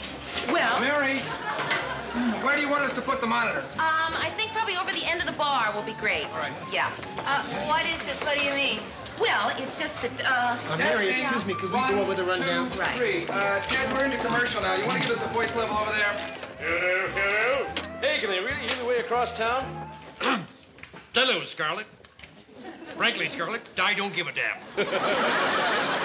Hey, let me see if I can remember how to do bogey. Don't do bogey, Ted. We hear you fine. What's going on here? Ah, yes. yes, I was starting to tell you. See, we're going to do a news feature for the WJM 6 o'clock news. And yes, it's true. In a couple of minutes, you are both going to be on television. Now, it's going to be a lot of fun. Just relax, have fun with it. Just talk to me about the same things you've been talking to me about all week, and you'll be just great. Oh, no. We're supposed to be on the news? Yeah. I don't want to be on television. I don't want to be on television. No, I don't want to be on television. No, we just want to talk to you. No, we just want to talk to you. 20 seconds. Where do you want to go? Rainbow Club? Hey, wait. Hey, Alice, where you going? I think we're going to the Rainbow Club. The Rainbow Club? Yeah. And now, as promised, our special feature. WJM goes to a singles bar. Who are they, the singles? What are they looking for? Where are they going? To the Rainbow Room. We take you now to one of Twin Cities' most popular singles bars, Valentino's. Everything happening while you see it, as you see it. Packed, jammed to the rafters every night, Valentino's is the newest addition to the growing phenomenon of singles bars. Let's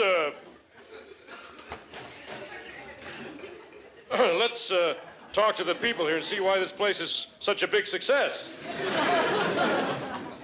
Well, here's someone who might tell us of his feelings. He looks like a typical single. Hi. Hi. Tell us, why do you like to come to a singles bar? Why do I... Well, it's hard to say. I'd sum it up by saying it's hard to say. I see. Perhaps you'd like to talk to somebody else, Mary. Well, maybe you can explain to us why this place is so packed every night. Oh, well, there actually were a lot of people here earlier. I mean, I know it doesn't look, like there were a lot of people here, but you can see that there were remnants of... Tell us, how did you learn about this place? He told me.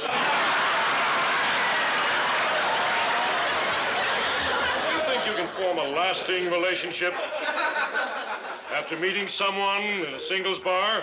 Oh, well, I would say that, that would depend upon the people. Food for thought. What do you find here that you don't find anywhere else? Oh, well, you have your fun and friendships and well, you have companionship. Well, don't you agree, sir?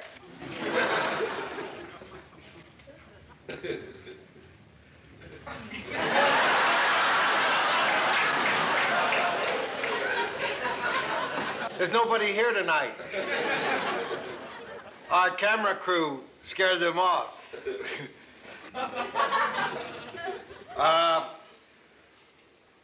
We wanted to tell you something new about a singles bar. We didn't find anything new. The people here got what they came for. They met each other. Maybe that's all we found out. I guess it's our blessing and our affliction that people need people. My name is Lou Grant. Lou, we still have 4 minutes to fill.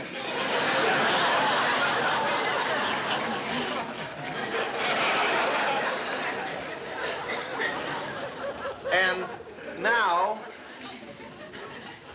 back to you, Ted.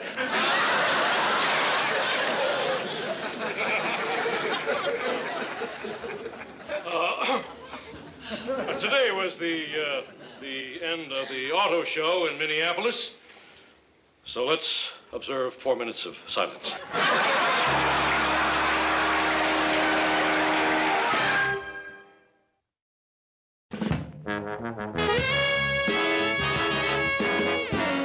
I thank you. Yes, I'm glad you enjoyed it. Yes, thank you for calling. Bye. It's neat. They all seem to like it. Newsroom. Well, thank you. Thank you. I'm glad you enjoyed the show.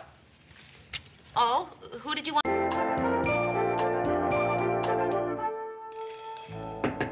Come in. Mr. Grant, I need your approval on these. Mr. Grant, you don't usually drink before the show. This is Irish coffee. Come on. There's no coffee in there. There's no whipped cream. It's not Irish whiskey. It's Scotch. Well, that's the last time I'll ever get a recipe from that bartender. Why are you drinking? This is medicinal. I think my glands are swollen. Feel them. Oh. Excuse me. You know, I think they are swollen. It's probably nothing. I was with my grandson the other day, and he has the mumps, and I never had them. And you know what's going to happen when a grown man gets the mumps? I mean, it can affect his ability. I mean, he can become... Yeah, right. I mean, he can still... Yeah, I know. How do you know? Reader's Digest. You know, you really ought to see a doctor. Yeah, well, I made an appointment, but now I'm not sure I really want to go. They got this new guy filling in for my regular doctor. So what's the difference? Well, my old doctor knows me. Took me 20 years to break him in. He doesn't tell me to lose weight. He doesn't tell me to exercise. He doesn't tell me to cut down on my drinking. He's a good doctor. Mr. Grant, come on, none of that matters. You really have to go to a doctor. Because if a man gets the mumps, you know, he can become... I know. Very much. I know. Telling you, she was holding him like this. Ted, please. It's been a lovely evening. Don't spoil it. Mr. Grant, don't you worry about the show. I'll handle everything. You just get to the doctor. Doctor? Oh, Mr. Grant thinks he might have the mumps. Oh, that's why you're feeling up Lou's throat. Well, I'll see you tomorrow, I hope. What's Lou so worried about? He'll be fine. And even if he does have the mumps, so what? Who cares if you're out of gas and you never take the car out of the garage anyway?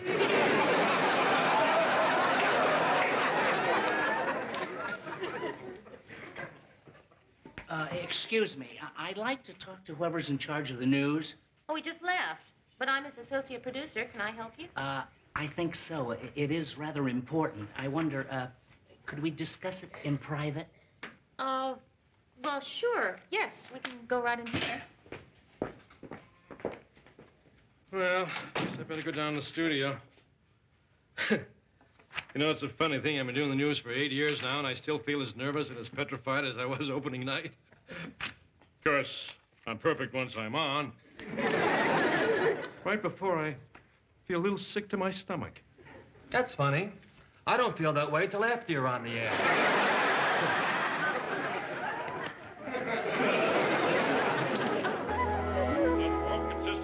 Opportunities for all unskilled Thank you. Oh, thank you.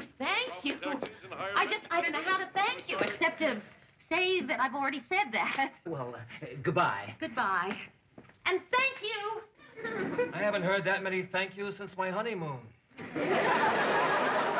And they were all mine. How much time do we have left on the air? 12 minutes. Okay, read this. I just typed it up. This could be the biggest exclusive WJM ever had. Hey, this is dynamite. Uh-huh. And $500,000 in graft? Yes, and we've got the documents right here to prove it. That man is a bookkeeper for one of the companies involved. Well, look, the grand jury's on this case. Why doesn't he go see them? Because he's afraid of losing his job. Oh. Murray, do you think we should put it on the air tonight? You bet. It's terrific. Okay, yeah. I mean, it came from a really good source. I'm going to get it to Ted right now. Yeah. From the horse's mouth to the horse's... Murray! And this note for pretty Twin Cities Collins. The Chamber of Commerce announces they're beginning to take applications for the Queen of the Winter Carnival. So all you pink-nosed little snow bunnies... Mary, can you see I'm doing the news? Read it. All right. Out loud!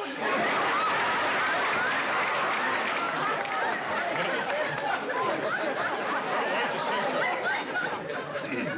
WJM has learned exclusively that at least $1.5 million in graft was paid out in connection with the US 721 highway project.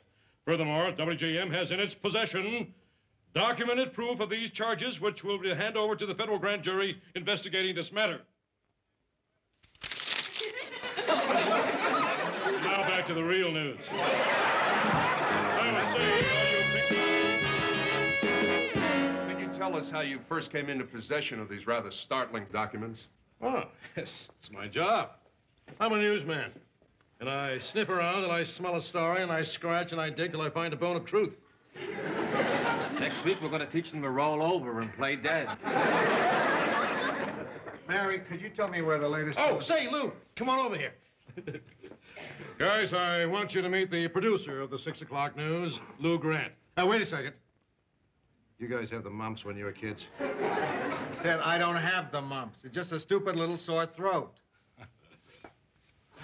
Well, it's just too bad. You couldn't be here last night when you had that stupid little sore throat while we were busy scooping the free world. Couldn't have done it without you, Lou. Even though we did do it without you. All right, that's all. Listen, while we're passing out the kudos, I want to introduce you to Mary Richards and Murray Slaughter. That's them over there. That's Mary and that's Murray. Well, Ted, I think we have everything. Well, it's always nice to talk to fellow newsmen. Thanks for the interview, Baxter. And fellow news chicks. Well, I think I handled that rather well, don't you? Excuse me, Mr. Baxter. Oh, well, it all started in a small 5,000-watt radio station in Fresno, California. I'm not a reporter, Mr. Baxter. I'm Special Agent Harrison with the Department of Justice. Oh, you came here to pick up those documents I uncovered? Mary, this gentleman is here to pick up those documents. Yeah, I'll have them right here. Here you are. There you are. First, I'd like to ask a few questions. Shoot. Just tell me who gave you these documents. Well, sure, those documents... Hold it. Ted, you don't have to answer that question. You're a newsman. All right. I'm a newsman. I don't have to answer that question. Okay, you don't have to tell me, but then you're going to have to tell the grand jury. Here's a subpoena ordering you to appear tomorrow. Ted, the First Amendment guarantees the freedom of the press. You don't ever have to reveal your source, even to a grand jury. Right. I don't have to ever reveal my source, even to a grand jury. True, but you can go to jail if you don't. Ted. Shut up, Lou. Give me a break, copper. I don't know who the source is. I only work here. I mean, I stand in front of the camera and I read whatever they put in front of me. Half the time, I don't even know what it means. And who was it here that did receive the documents? She did. May I? Yeah, sure. Mary, remember, you're a newsman. You don't have to reveal your source.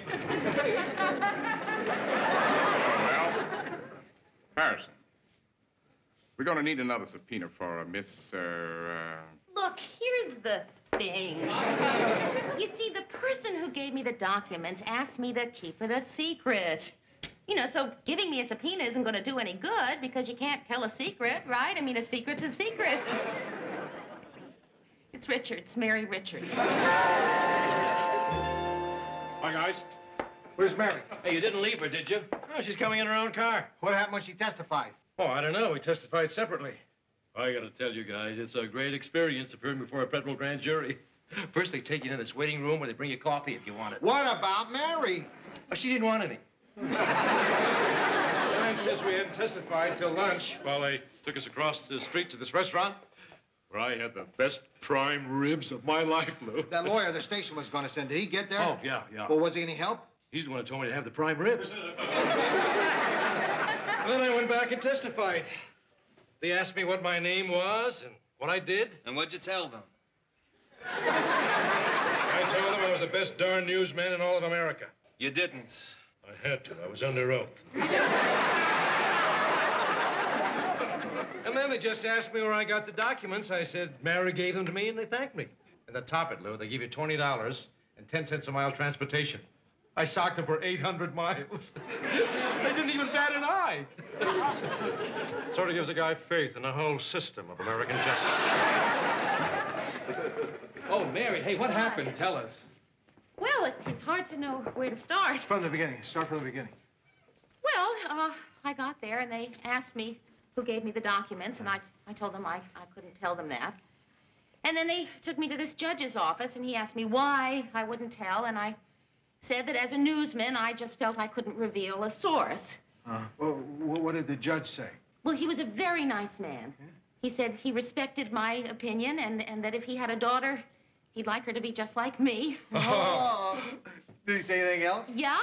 He said that if I didn't change my mind by Monday, he's sending me to jail. Oh, Mary, honey. Can I ask you a question? Did anybody say anything about my mileage?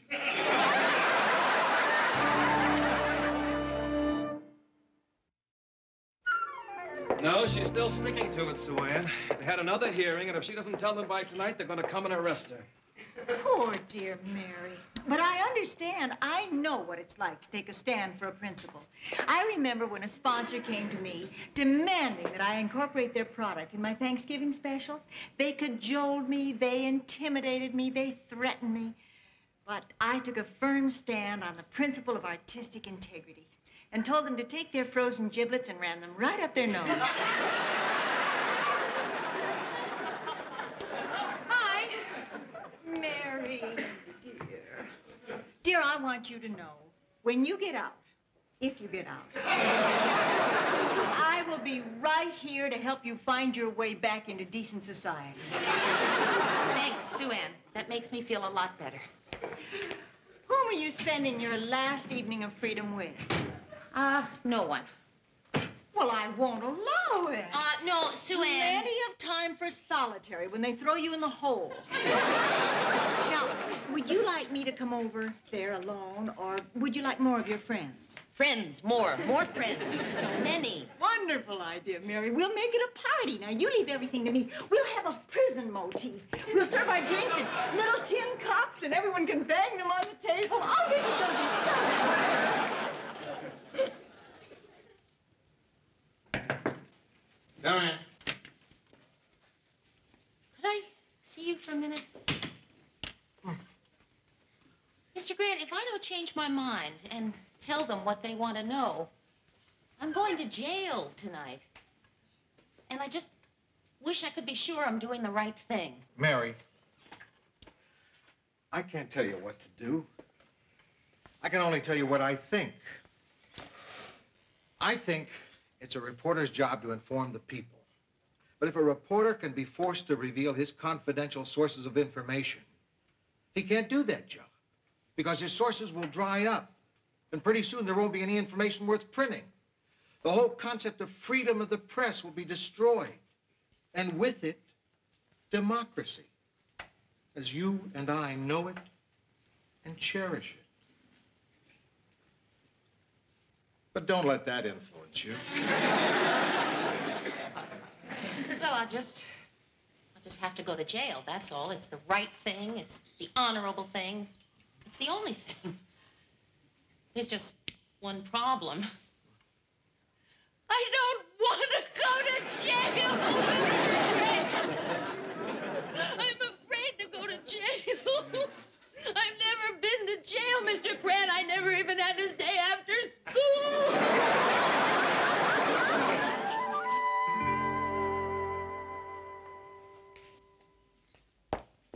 Murray? No, thanks, Sue Ann. Mary. Yeah.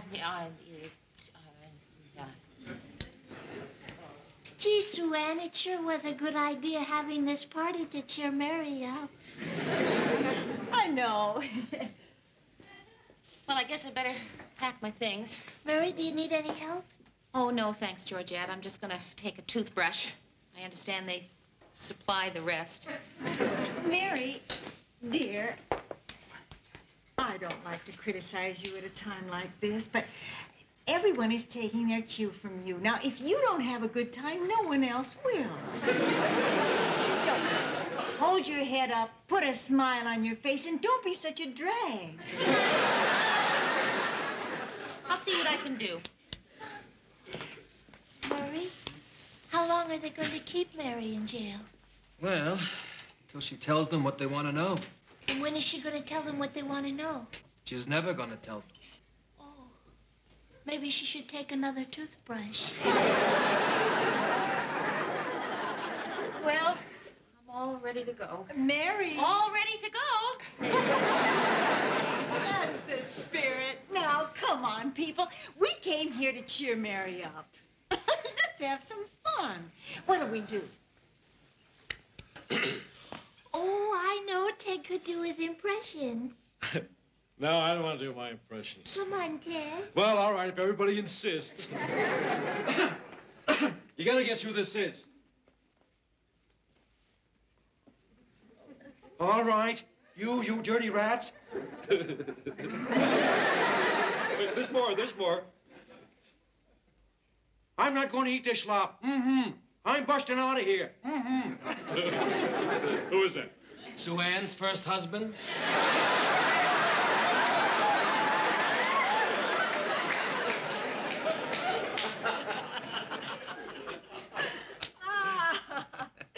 Bald people are always so jolly.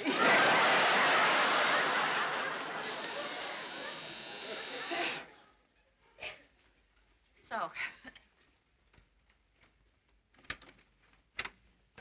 Hello, Miss Richards. Mr. Harrison. This is Mrs. Langdon. Hello. Well, I'm all ready. It's all right. Take your time. What prison will you be taking her to? Well, for tonight, she'll be kept at the county jail downtown. Well, shall we go? Sorry, but we're going to have to put these on. Handcuffs? Sorry, but it's procedure. Yeah, that's a good idea. She might decide to overpower you.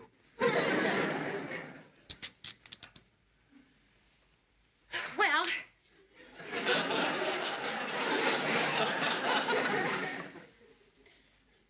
goodbye. Oh, goodbye, Mary. And don't worry about your plants. I'll come and water them and talk to them every day. But I won't tell them where you are. I'll make something. Goodbye.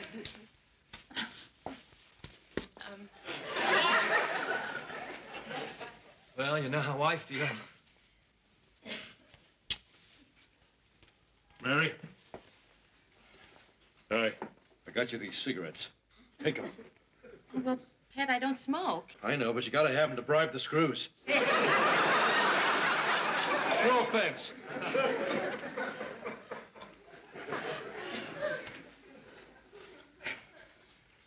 We're going to get you out. I know. We're going to fight this thing, and we're going to win it. Look out for yourself. I will.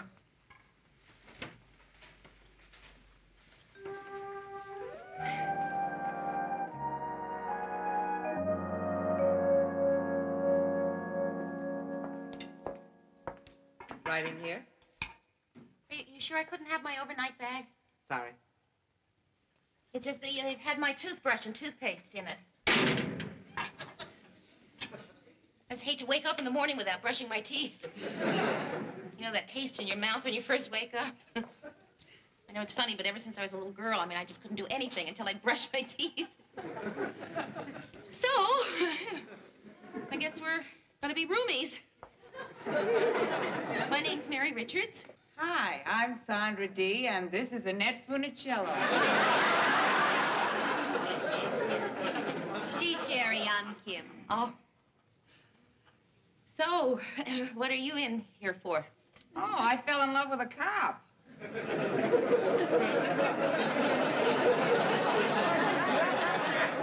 How about you? Yeah, what'd they get you for? Impersonating a Barbie doll. No, well, okay. I think I'm going to sleep. Which bunk do you want? Oh, I don't care where I sleep. I know, that's why you're here. Well, listen, I'll take the top bunk. I don't mind. Really, I don't. I don't mind. It's my first time in prison. Oh, yeah? You could have fooled us. But what I mean is you'll have to excuse me for talking so much. It's just that when I get nervous, I tend to babble on. So, I'm sorry if I'm bothering you. If you want me to stop, just, let me know, because otherwise I'll just, keep right on talking. It's kind of a silly thing, but, it's just this way I have of unwinding. So, good night.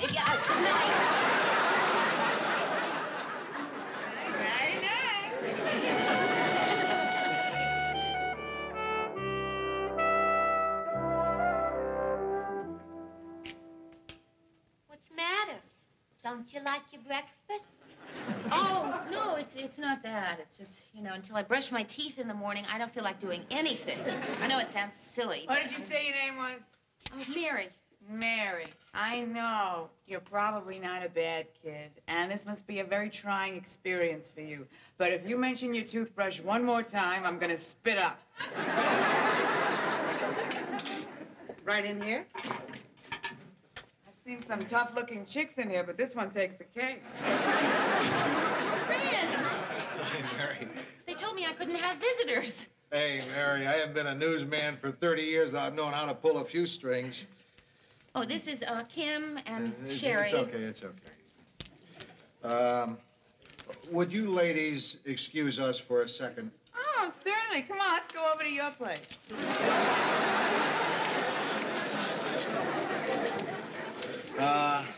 So, what you been doing? Oh, nothing much. Yeah. Listen, Mary. I've been thinking it over. And you've got to tell them what they want to know. What? Yeah, listen, there are a lot of people out there, a lot of people who believe that a reporter has no more right than anybody else to withhold evidence. Is that what you believe? Yes. Now I do. Yes. Mary, I want you to reveal your source.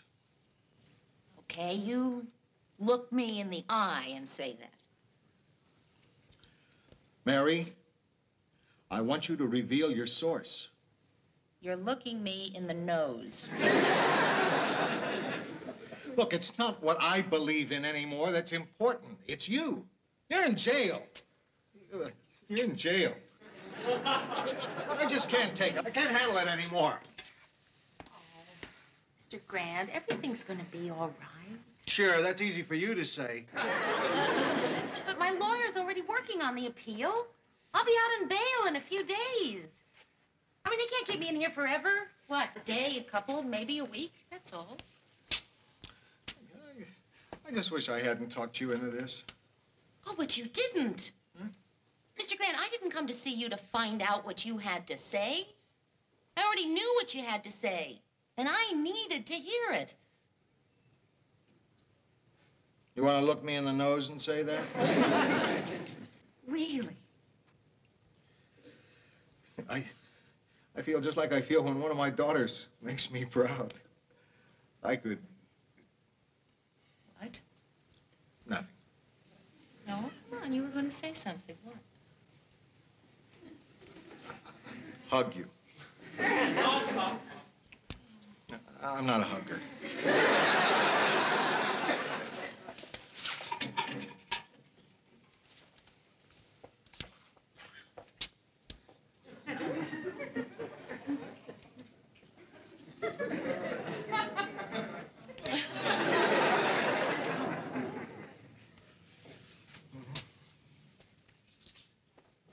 Listen, I don't get it. You work for a news show and you wouldn't say who gave you a story and that's why you're here? Yes. In other words, they put you in jail just for doing your job? Yep, that's right. Same as us.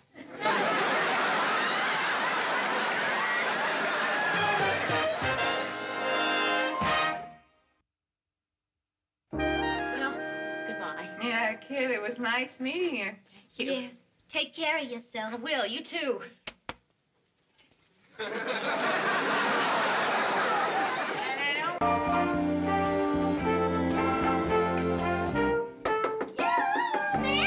Come on in, Phyllis. Hi. Hi, Aunt Mary. Hi, Beth. Mary, I have to borrow some chairs. Lars's Uncle Gustav is here from Sweden. I have the whole family in my living room for dinner. Yeah, sure, take what you want. Got this incredible headache. Everybody's talking Swedish down there. It's like an Ingmar Bergman movie without subtitles. Any moment, I expect Death to walk in and challenge one of us to a game of checkers.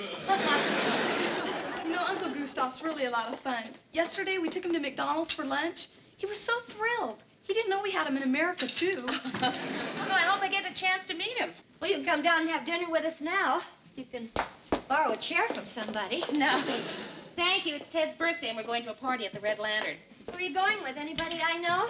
No, I just met him today. Oh? Yeah, I was in the sports department buying Ted's birthday present, and he was there. He's a ski instructor, and we got to talking, and then he bought me a cup of coffee. Mary, you let a strange man pick you up? Phyllis, he's silly. I wouldn't let a man pick me up. I picked him up. Why on earth you'd want to go out with a man you know nothing about? Hello. Oh. Is this Miss Richards' apartment? Oh. Hi, Paul. I'll be right out. She's almost ready. I'm Bess Lindstrom, Mary's neighbor. This is my mother, Phyllis Lindstrom. How do you do? I'm Paul Van Dillen. Oh. Sorry to keep you waiting. Hi. You all met? Oh, yeah. Okay. Bye-bye. Have a good time. Thank you. Nice meeting you both. Oh. Man, was he good looking. Oh, did you think so?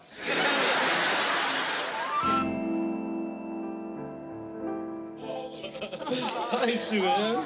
Happy birthday. Oh, dear. thank you. It's a book. I hope you don't already have it. Don't worry. If it's a book, he doesn't have it. Can I get you a drink, Sue? Oh, I'd love it. Happy birthday, Ted. Oh, Lou. You shouldn't have. Ted, it's just a scar. Well, still, I mean, it was just the idea that you went to the time and trouble to pick something out for me. No, I didn't pick it out. I sent some kid from the office. Well, okay, but you were the one that paid for it. No, I charged it to the station. Yeah, but still, you were the one that really wanted to give me a present. Well, not really. Mary talked me into it. What the heck was the thought that counted? Oh, there's Mary. Oh, hi, Sue Ann. Sue Ann Nivens. I'd like you to meet Paul Van Dillen. How are you? Hello. Oh, Mary, what a lovely dress. Thank you. Has it started to rain yet? They said it would. No, not yet. Oh, well, let's hope it doesn't. Right. Oh, you'll have to excuse me. I promised Georgette that I would select the wine for dinner. Oh, sure. Oh, incidentally, Mr. Van Dillen, you are the most gorgeous hunk of flesh I have ever seen.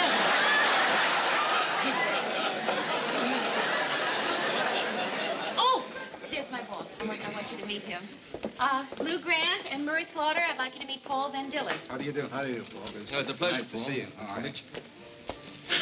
Oh, and Ted Baxter, Paul Van Dillen. Happy birthday, Ted. Thanks, Mayor. Boy, I bet you have to beat him off with a stick. Happy birthday. Thanks for coming, Paul. Boy, I'd give my right arm to have dimples like yours. Oh, look, there's Georgette. Paul, I want you to meet Georgette. Excuse me. I wonder what she sees in him. Well, he's a pretty good-looking guy. You know, in a cheap sort of way. I wouldn't have figured he was Mary's type. No, in what way? Oh, I figure she likes guys with more character, more intelligence. Yeah, I know what you mean. What makes you believe a guy that's handsome can't have brains and character, too? Because if we didn't believe it, I don't think we could go on living. Say, Lou, do you think he's better looking than I am? I'm not going to answer that, Ted. Come on, Lou. Just say you don't know me. You saw us two together for the first time. Who'd you say is better looking? Do you have to know now, or can I wait till after the swimsuit competition? So I just go wherever the snow is. Have you lived in Minneapolis long, Paul? No, I just moved here a few weeks ago. And how do you like our weather? Is it cold enough for you? Oh, it's more than cold enough for me. Doesn't he have a wonderful sense of humor, Sue? No, but who cares?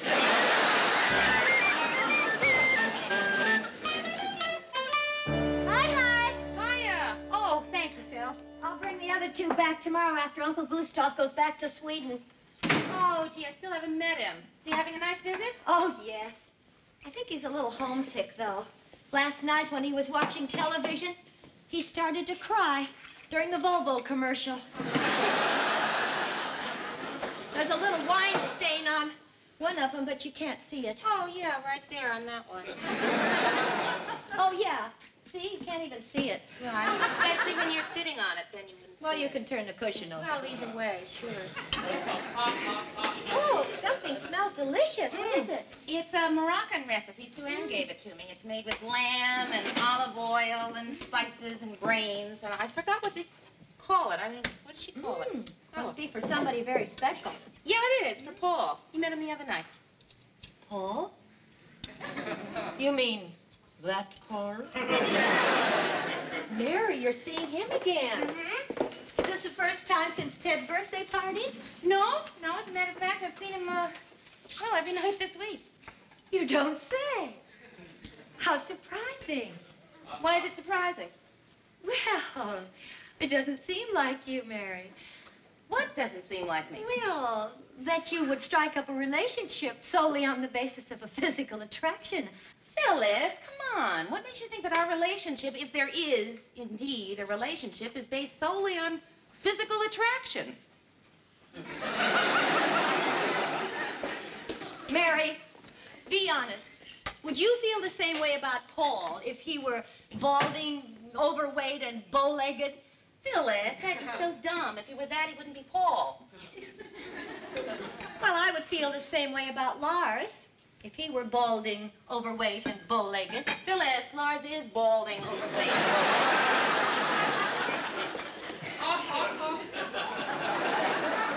Well, that's my point, exactly. Don't misunderstand me, Mary.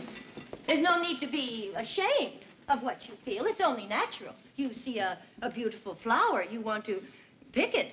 You hear a beautiful song, you want to dance to it. You see a beautiful stream, you want to wade in it. You see a beautiful man, you want to... Couscous. Couscous? Yeah, that's the name of the Moroccan dish I'm making. Oh, Mary. Dear, funny Mary. You know, Mary, you're not the first woman to feel this way. I remember when Lars asked me to marry him, I went to Paris to think it over. At the time, it seemed like an important decision.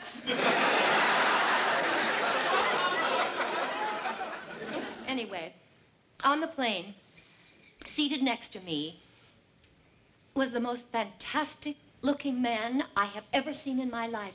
I can't tell you how beautiful this man was. And as I was sitting there, I asked myself this purely hypothetical question. What would I do if I had to choose between marriage to Lars, a man I respect and admire, or a sleazy affair with this total stranger? I looked deep into my soul. And you know something, Mary? I didn't know the answer. Isn't that incredible? Fortunately, I was spared the decision when I called his hotel room and he wasn't there. Phyllis, this isn't like that at all. I am not saying Paul just because he's a good-looking man. I mean, it just so happens we have a great deal in common. Mary! How could you have anything in common? He's a ski instructor, and you hate skiing. That's not true. I do not hate skiing. All right, I only went once. And okay, I didn't have a particularly wonderful time, but I certainly didn't hate it. Well, why didn't you go again? Because I knew if I went again, I would hate it. Anyway, come on, there's a lot more to life than skiing. For heaven's sake, there's music, theater, there's books. Hi. Hi. Read any good books lately? You remember Phyllis. Of course. I'll get you a drink. Thank you. Nice to see you again.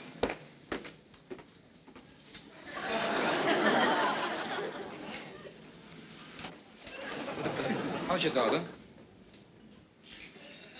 Daughter? The young lady I met, wasn't she your... Oh, that daughter. Beth. I married very young, you know.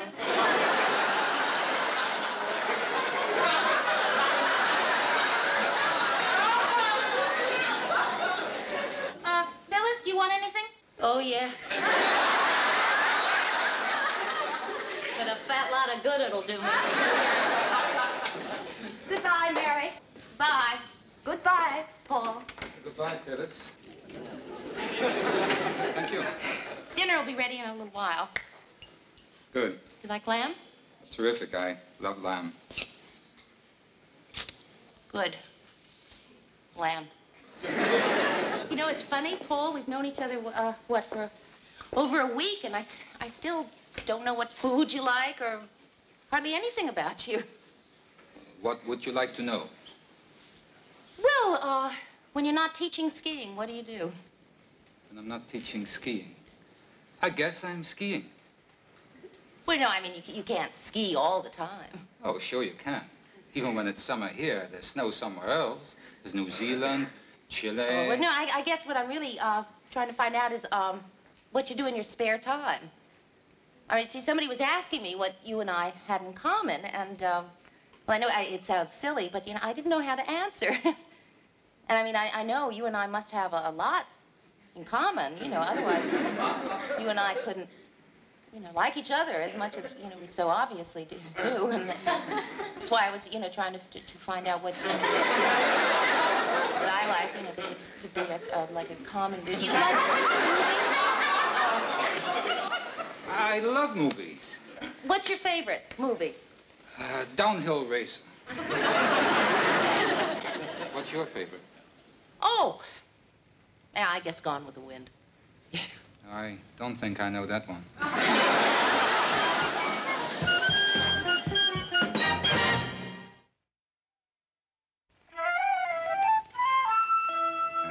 Say, Murray, did Mary arrange for the new pictures for my fan club? No, she didn't get a chance to, Ted. See, I'm not sure how to pose this time. Hey, Murray, what sort of picture would you like to see of me? How about a chalk outline on the floor?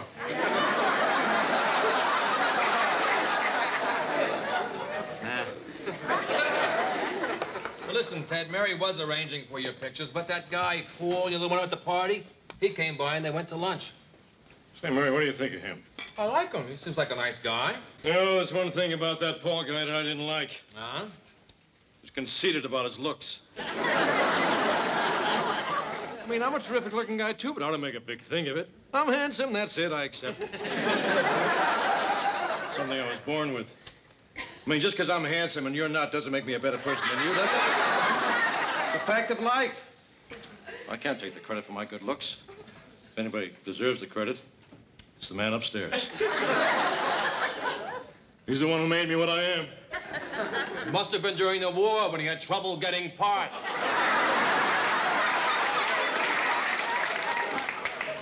Hiya, Mayor. Hi, Mary. Well, thanks for lunch. Oh, sure. How about dinner tonight?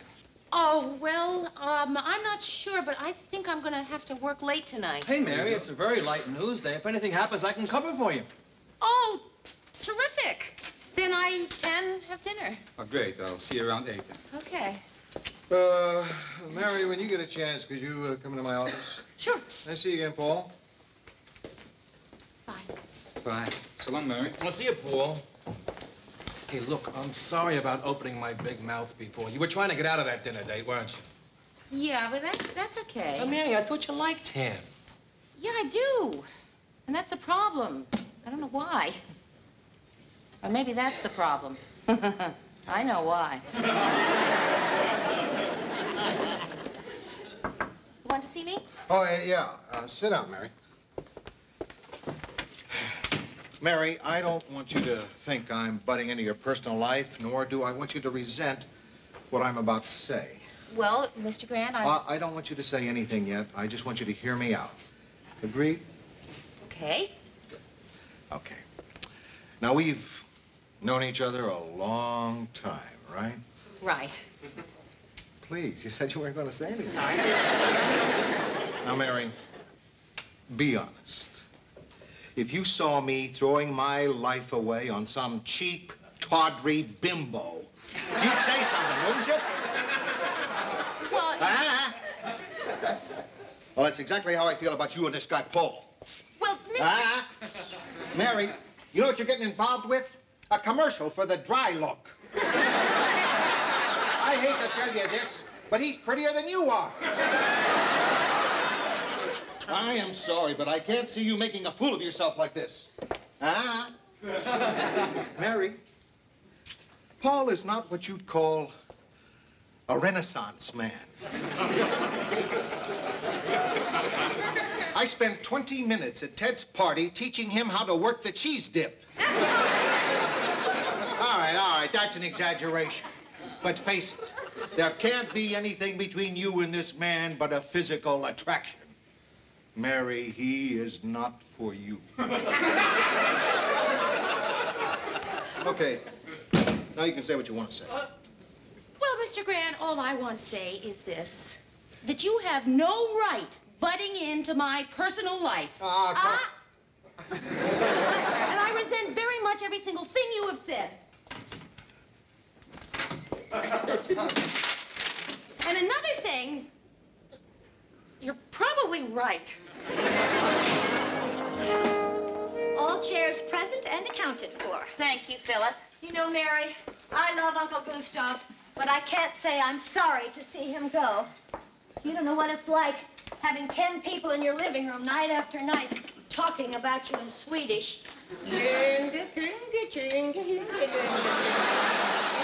Phyllis, if you don't understand Swedish, how do you know they're all talking about you? Mary, you don't have to understand Swedish when someone stares at you, shakes his head, and says, "Gott helfen Lars." So, what time are you meeting for? About 8. Maybe sometime the 4 of us could all go to dinner together, Mary. You and Lars and me and Paul. I mean, me and Lars and you and Paul.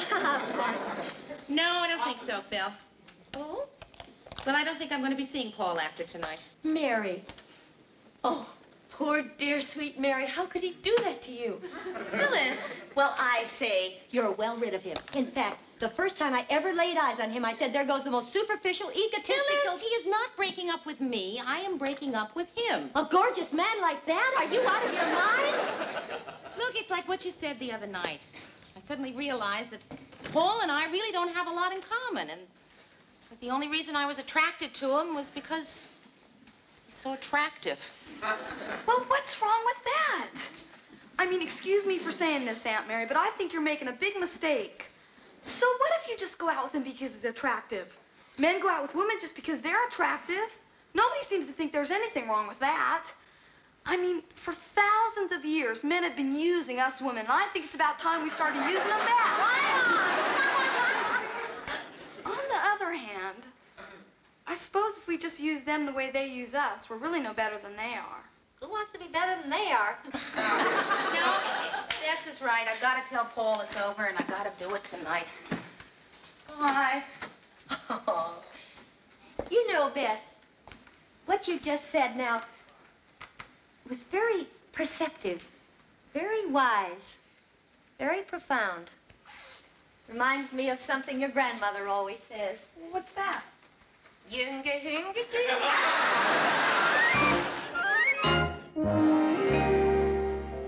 I understand the food here is excellent. Oh, it's the best in Minneapolis. The service is really slow. Every time I've been here, it's just taken forever Would you like to get... to order a cocktail, sir? Waited on. Cocktail? Yes, a gin and tonic. The lady will have a gin and tonic, and I'll have a Scotch sour.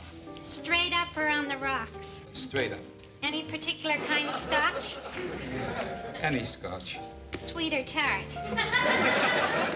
Medium's fine. Medium it is. That's really unusual, because the last time I was here, it must have taken at least a half an hour to get... Excuse me, sir. Would you care to order your drinks now? Waited on. Sorry.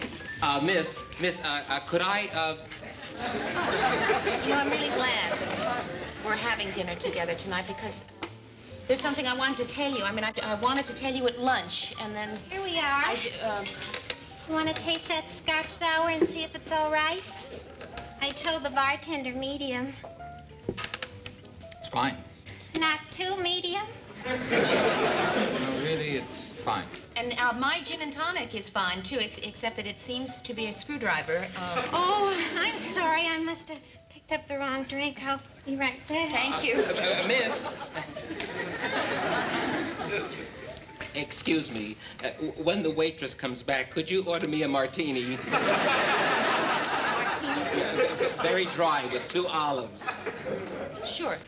Oh, could I have a martini, very dry with 2 olives? Oh, I'm sorry. I don't know what's wrong with me today. Well, no,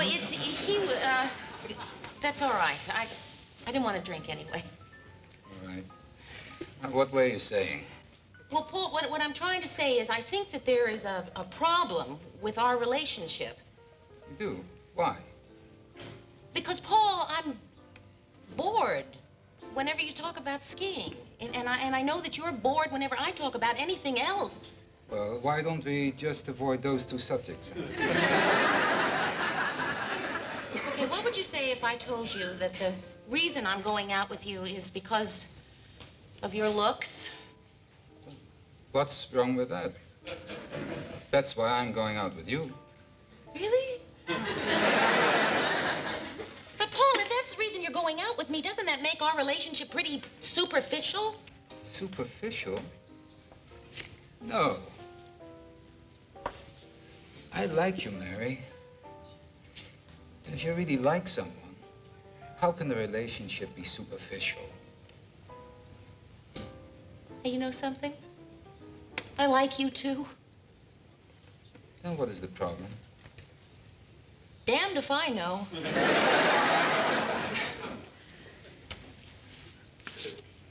To us? Yes. Thank you very much.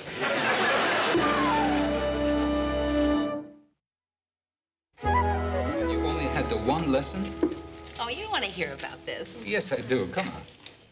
Well, okay, it was a ski resort just outside the city, and well, it was a group lesson. It was me, 6-year-old twins, and a nun.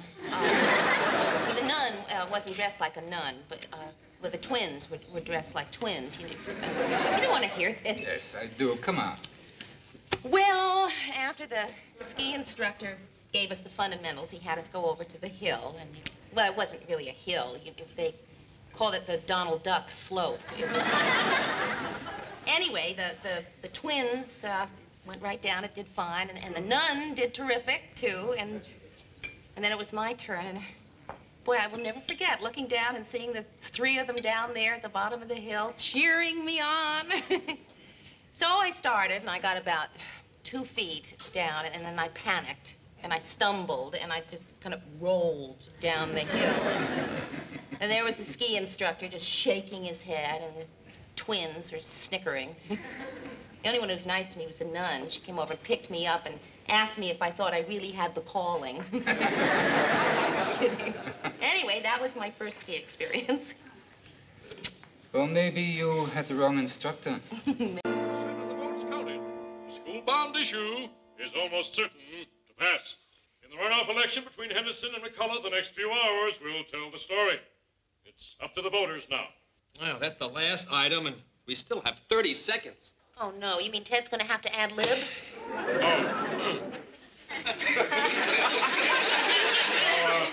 As a reporter, I'm supposed to remain neutral. I'm supposed to have an opinion, but since we do have a few moments, let me just say this. You're crazy if you don't all vote for Henderson.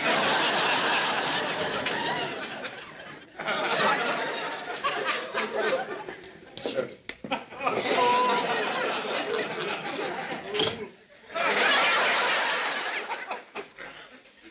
Understand I'm not taking sides, but just between you and me and the lamppost, I hear that McCullough is a pretty shady character.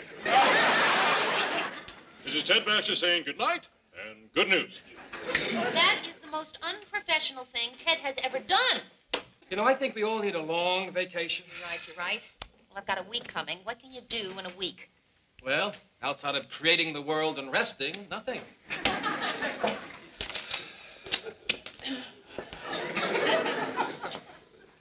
believe it? Endorsing one candidate and libeling the other on the air? What happened in there?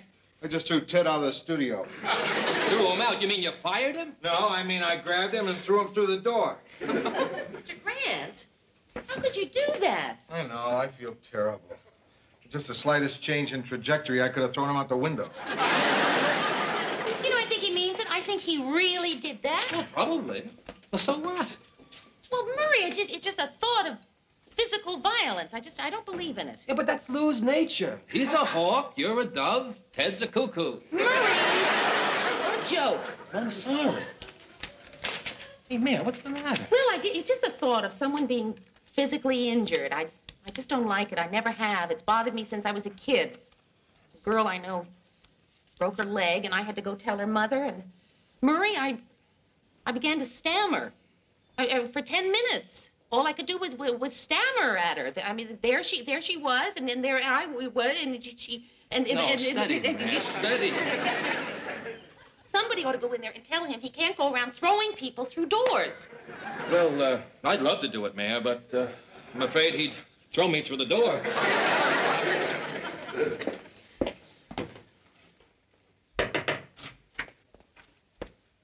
Mr. Grant, I know that your conduct is none of my business. None. And I know that you're very angry. No, I'm not, Mary. No, that's all over and done with. Once I saw Ted smash through that door, waving both arms and screaming, a kind of inner peace descended on my soul. Well, that's what I wanted to talk to you about. Never bear a grudge, Mary. If you're steamed, do something about it. And afterwards, it's forgiven and forgotten. See? No, I don't. Physical violence never settles anything. Physical violence has settled every war in history, all football games, most prize fights, and several marriages I can think of. Well, that's not the point. I am talking about you. All right, Mary, talk about me. Mr. Grant, you're one of the nicest people I know. You're good and you're fair, and we all respect you, but you've got this violent streak in you, and it scares people. I mean, it even scares me. Oh, come on, Mary. I'd never belt you. Mr. Grant, you have a very bad temper, and one of these days you're going to hurt somebody. I didn't hurt Ted. I barely touched him. Smash through that door, waving both arms and screaming? I just made that up. I talk tough, Mary, but I don't hurt people. Come in.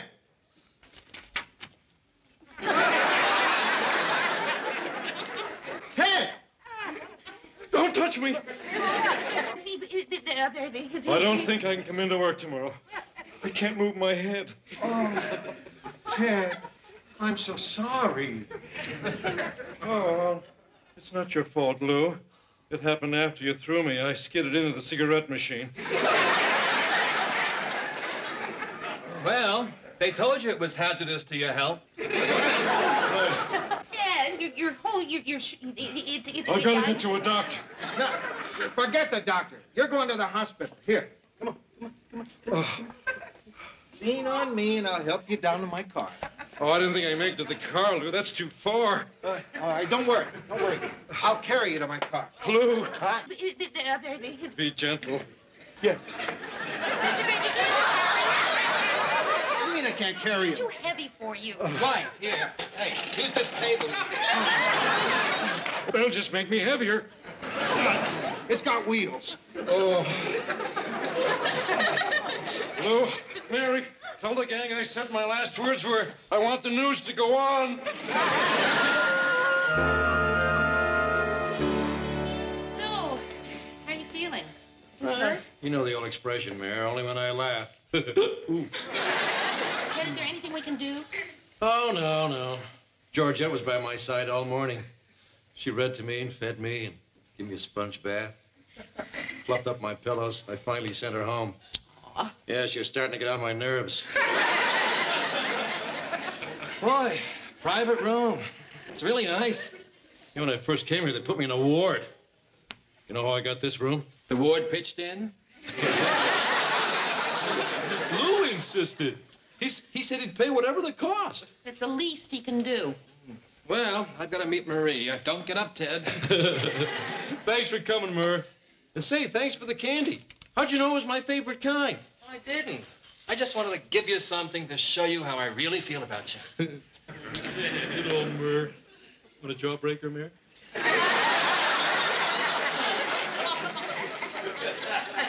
Why? I appreciate the flowers, too. Oh, well, you know, sick room, hospital. It's traditional. Yeah.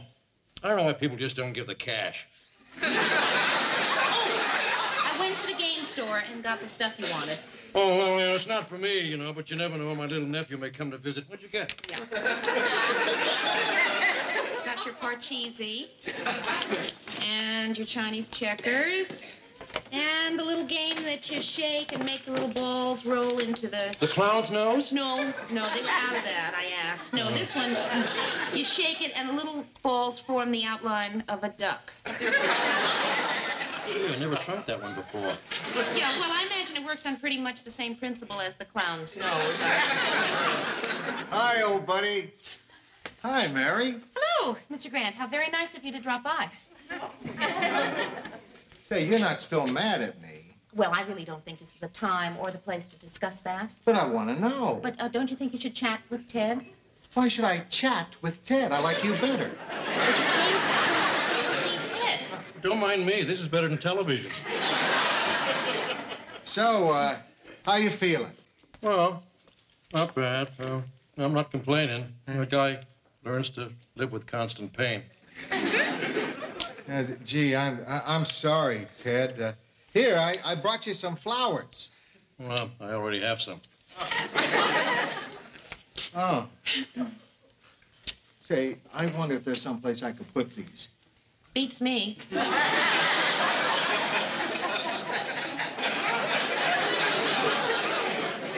That's okay. What the heck? I'll just stand here and hold them. That way Ted can enjoy them while we chat. Well, Ted, I think I'll be running along. Oh, don't leave now, Mayor. I've got everything but the one web foot and the beak. No, Ted, I don't want to tire someone who's been through as much as you have.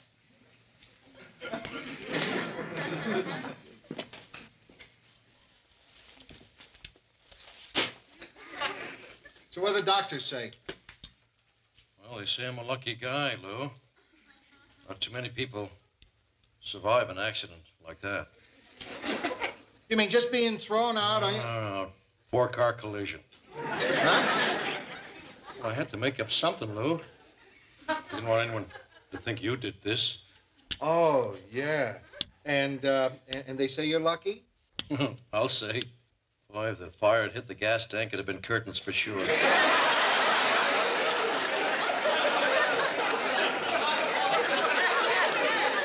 Well, if there's anything I can do. Wow. No, I mean it. Anything. You just ask. Ask me for anything. How about a glass of water? Here, take a glass of water. Okay. Wait a minute, how about a cube? Yeah, let's put a cube in there. There you go. Remember, for what I did to you, I'd be happy to do anything. Anything? Anything. Would you sign my neck brace? I sign your neck brace. Of course I will. Sign it to Ted Baxter, the world's best anchorman. Baxter, the world's best anchorman. For whom?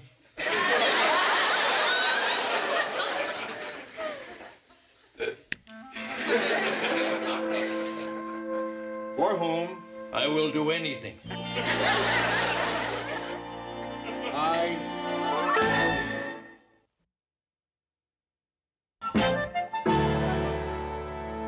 Oh, how do they expect me to rewrite a snow bulletin when it's like a furnace in here? Why are you rewriting a snow bulletin? Well, Ted says that when he reads a snow bulletin, he wants people to shudder. I try to explain that all his newscasts have that effect. Hey, since when do you let Ted tell you how to write your copy? I guess I'm feeling sorry for him because, well, you know, he's working with a handicap. Although that never bothered me before.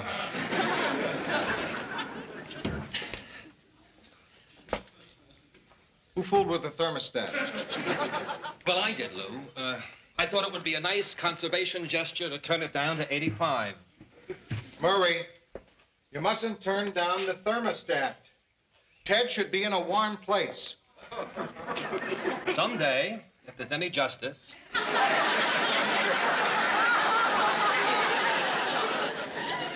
Hi, guys. Hello, Ted. Ted? Hey, what do you think? Oh, autographs. Yeah, that's a switch, isn't it? Me getting autographs from ordinary people. Still, they are my public. Takes a lot of guts to let them get that close to your throat. Oh, Lou. Lou, can I use your phone to make a couple of calls? What's wrong with your phone? Oh, okay. Want to use your phone? No phone. Doctor says I shouldn't climb any stairs to my dressing room, but you say no phone. Ted! Use the phone. Thanks, Lou. I think I have our weather bulletin. Sleet and high winds to be followed by the biggest snow job in history. Gee, that's a terrific-looking chair, Lou. I wish I had one like this in my dressing room. Come on, what's wrong with the chair in your dressing room? Oh, that's right. You never get down there, do you? And why should you? Why climb all those stairs when all you have to do is go directly into the studio from this office? Ted, what do you want from me? You want me to give you my office? Is that what you want? Oh, no, Lou, I don't want you to give me this office. I want you to share it with me. Share my office? Yeah, sure, why not, Lou?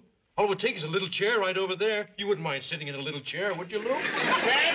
Oh, Ted! Oh. It's all right, it'll pass. It's just a little spasm. They always go away. Okay, Ted. You can share my office, but only until your neck gets better. Oh, Lou, it'll be wonderful. We'll be roommates. Hey, that way we can sit together and rap about my new feature on the show. You knew what? 3 minutes at the end of every show, Ted Baxter speaks out on the important issues of the day. You know, like Eric Severide. Except when I do it, you'll be able to understand it.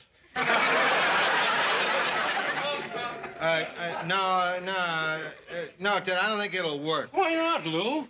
Maury could write it. Mary could come up with some ideas. Something I've wanted to do all my life, Lou. No, Ted. I really don't care for it. Oh, come on, Lou. Let me try just this once. And if you don't like it, you can do what you always do. You can pick me up and throw me through a door.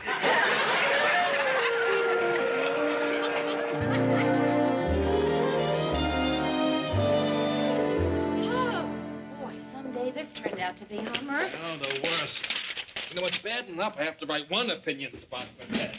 But I had to write 3 so he can choose.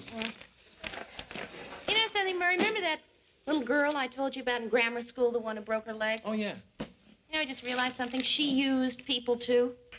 I mean, everybody carried her books for her, opened doors for her. The teacher felt so sorry for her, he made me switch parts with her in the Christmas pageant. He made her the sugar plum fairy. I got to be half a camel. Yes. No, still here. Yeah, he's here, too. We'll be right in.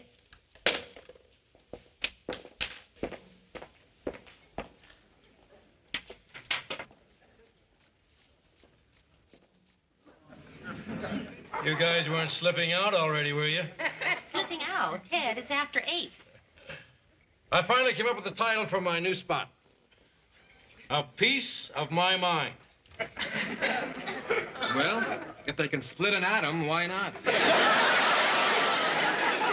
Now all I need is a topic for my first editorial. But, Ted, we already gave you 3. Industrial pollution, runaway prices, and political spending. Heck, nothing personal, guys, but boring. Boring? Murray, they're all safe subjects. Everybody's done them. I want to go after the real sacred cows, like single women. What about single women? How come they let you buy them dinner if they don't expect any action?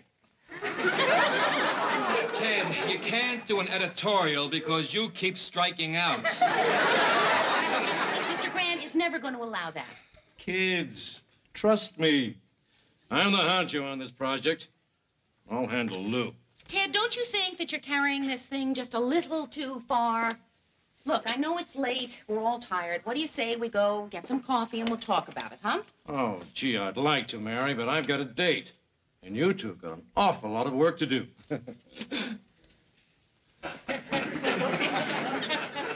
Wonder where he got the picture. Where else? His wallet. Here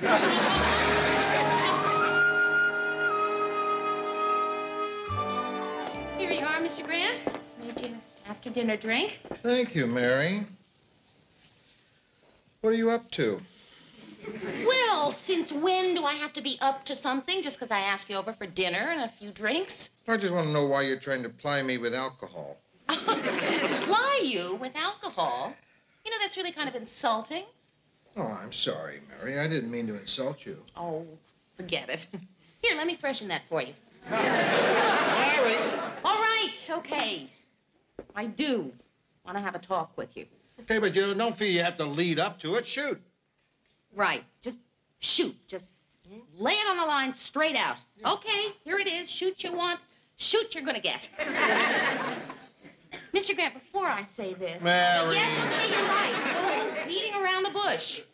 Which I've always thought was a really dumb expression, you know? But, okay, Mr. Grant, I don't suppose that you remember a discussion that we had. It was about Ted, Owen violence, and your being gentler. I don't suppose that you remember any of that, do you? Every word. It's probably the most memorable thing you've ever said to me. How'd you like to forget it? I don't understand. Mr. Grant, Ted is getting away with murder. The old Mr. Grant just wouldn't have stood for that. No. The old Lou Grant would have yelled and bullied and scared poor Ted half to death. I know. I don't get this. First you come to me and you tell me, Mr. Grant, you have a violent nature, so you must try to change. So after considerable soul-searching, I change. I become what you see now, a gentle, tolerant, peace-loving, nonviolent pussycat. Then you come to me tonight, and you tell me you've decided you like me the way I was. Well, no, Mary. I've got something to tell you. I like the way I am. And this is how I intend to stay. A gentle, tolerant, peace-loving, nonviolent pussycat.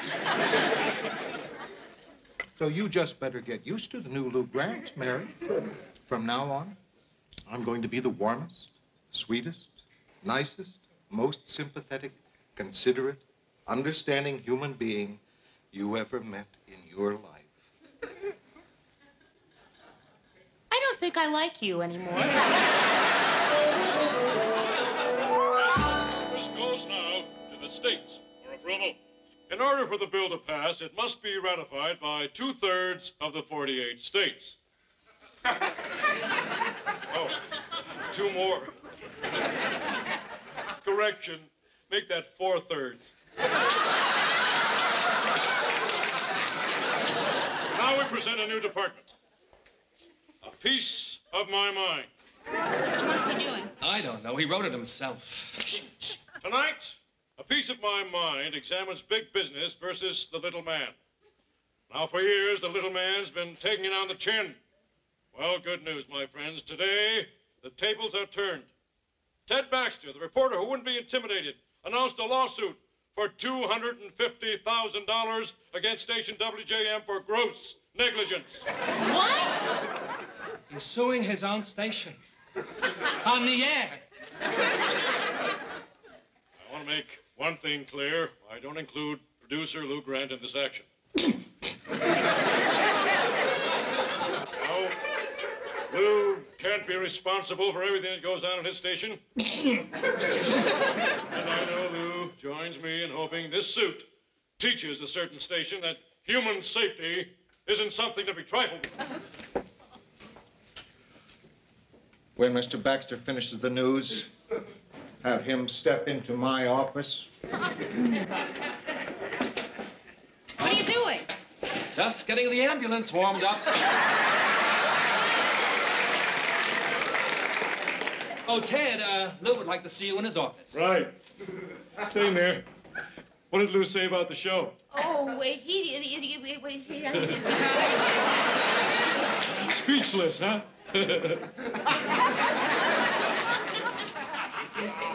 Boy, I think I threw a pretty good scare into the station. Ted, look into my eyes. Well, sure, Lou. What do you see there? Oh.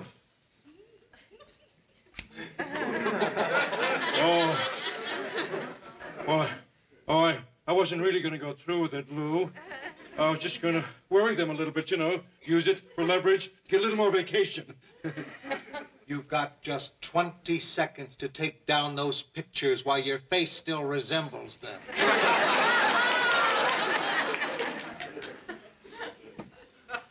I wasn't going to ask for a lot of vacation, Lou. Just for a couple of weeks and my neck got better. What the heck, I'm feeling practically fine, Lou, thanks to your chair and your office, and I don't need any vacation at all, Lou. I feel just great. In fact, I'll stay late, I'll work early.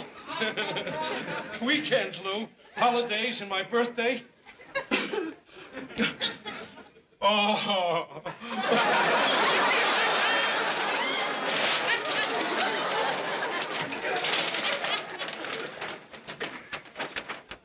I'm going down to my dressing room now to work on tomorrow's show.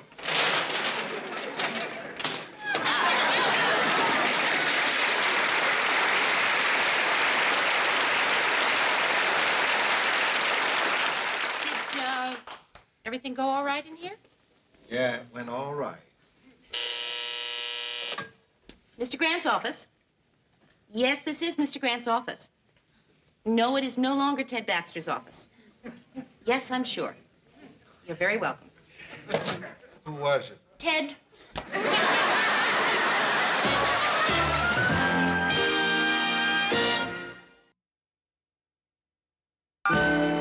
And the great thing is, Mary, I never laid a hand on him. Good for you, Mr. Grant. And don't you feel better that you were able to convey to Ted that you were angry and who was boss without resorting to violence? Yeah, I feel a lot. আপনি এখান থেকে চলে যান। লাইলি, তুমি না আমারে বলছিলে আমারে না পাইলে তুমি ব্লেড দিয়ে আমার নাম লিখে হাত কাটবা।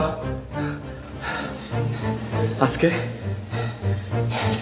তোমারে না পাইলে আমি হাত কাটবো, তোমার নাম লিখবো হাতে আমি। আরে পাগল নাকি? কি করবা লাগছে?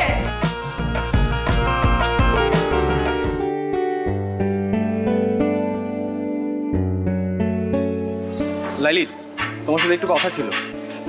আপনার সাথে কোনো কথা বলবেন না। Hi Laili. Laili please 1 minute. আপনি বুঝতেছেন না কেন ভাইয়া? বলছি না ও কথা বলবে না। 2 দিন পর ওর বিয়ে, ওর মতো থাকতে দেন। লাইলি, আমার ভুল হয়েছে, আমি আমার ভুল বুঝতে পারছি। দেখো গত কয়েকদিন ধরে আমি কিচ্ছু করতে পারছি না পারতেছি ঘুমাইতে, না পারতেছি কিছু করতে। আমি তোমার সাথে অনেকবার দেখা করতে চাইছি, আমি পারি নাই, আমাকে দেখা করতে দেয়া হয় নাই। আমি তোমাকে ভালোবাসি লাইলি। আপনি হাঁচে আমারে ভালোবাসেন? নিজের থেকেও বেশি। তাহলে আমি যা কমু তা শুনবেন? অবশ্যই। কি করতে হবে বলো? আপনি আমার পিছন পিছন ঘোরা বন্ধ করে দিবেন। লাইলি কি বলতেছে এসব? আপনি তো আমারে কইছেন আমি আমার ইজ্জত খোয়াইছি, লগে আমার পরিবারের ইজ্জতও খোয়াইছি। আমার আব্বাই ছেলে পক্ষের কথা দিয়ে দিচ্ছে, আব্বারে তো আর ছোট করুন না, নিজেরে যথেষ্ট ছোট করছি। আব্বার ইজ্জতে কোনো দাগ দেব না।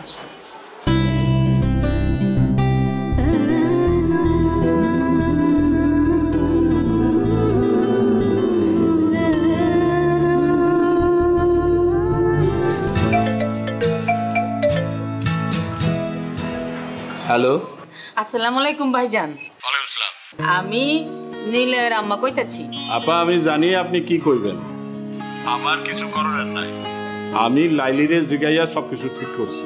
ভাইজান কইতেছিলাম কি, আপনি লাইলির বাবা, দিন শেষে আপনার মেয়ের সুখটাই আপনার কাছে বড়।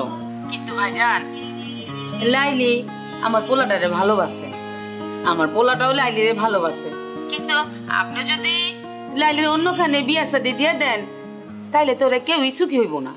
আপা, আপনি কি আমার বাংলা সিনেমা চৌধুরী সাহেব মনে করছেন? হাত পা বাইন্দা আমি আমার মায়ের বিয়া দিতেছি? আমি যা কিছু করছি ওরে জিজ্ঞাই করছি। ভাই সাহেব, আমার ছেলেটা লালিরে সত্যিই খুব ভালোবাসে। আপনি দেখেন আমার পোলাটা আপনার মেয়েরা অনেক সুখে রাখবো।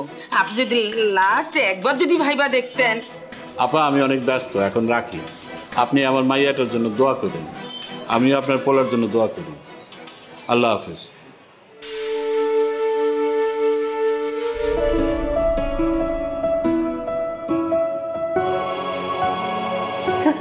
দেখ লাইলির আজ কি সুন্দর লাগতেছে। হ্যাঁ, বহুত সুন্দর লাগতেছে।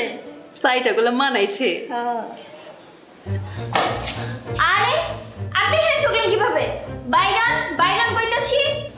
লাইলি, তোমার সাথে একটু কথা ছিল। আপনার সাথে আমার কোনো কথা নাই কা, আপনি এখান থেকে চলে যান। লাইলি, তুমি না আমারে বলছিলে আমারে না পাইলে তুমি ব্লেড দিয়ে আমার নাম লিখে হাত কাটবা। আজকে তোমারে না পাইলে আমি হাত কাটবো, তোমার নাম লিখবো হাতে আমি। আরে পাগল নাকি? কি করবে লাগছে?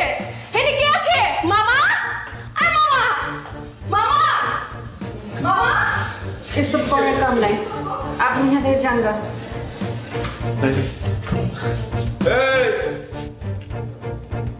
এই চাংরাপোলা, এত ড্রামা শুরু করছো কে? পুলিশ ডাকো। আপনি যারে খুশি তারে ডাকেন মামা, আমি লাইলির সাথে বাঁচবো না। তখন তো খুব কইছিলা লাইলি একটা নাটক বাজ, ওই খালি নাটক করে বেড়ায়। হ্যাঁ, ওর লগে মজা লওয়া যায়, ওর লগে প্রেম করা যায় না, ওর বিয়া করুম না। আরে এখন কইতাছো ওর সাথে আমি বাঁচুম না? না, হ্যাঁ, এসব নাটক বন্ধ করো। বিশ্বাস করেন, আমি কোনো মজা নিতে আসি নাই। আমি সত্যি সত্যি লাইলি তোমার নাম লিখবো এবং ব্লেড দিয়ে না, সত্যি রক্ত জলের নাম লিখবো। লাইলে, তুই রাজি হয়ে যা। না, ছেলেটা একদম পাগলামি করতেছে, আমার গাইটা লাইব। এমনি কিন্তু ছেলেটা ভালো আছে, তুই রাজি হইলে সবকিছু ঠিকঠাক হয়ে যাব। আমি দুলা বাইরে সামলাইতেছি, তুই কোনো চিন্তা করিস না, ঠিক আছে? রাজি আছিস না? আরে রাজি হয়ে যা, আমার না করিস না, ভালো আছে ছেলেটা।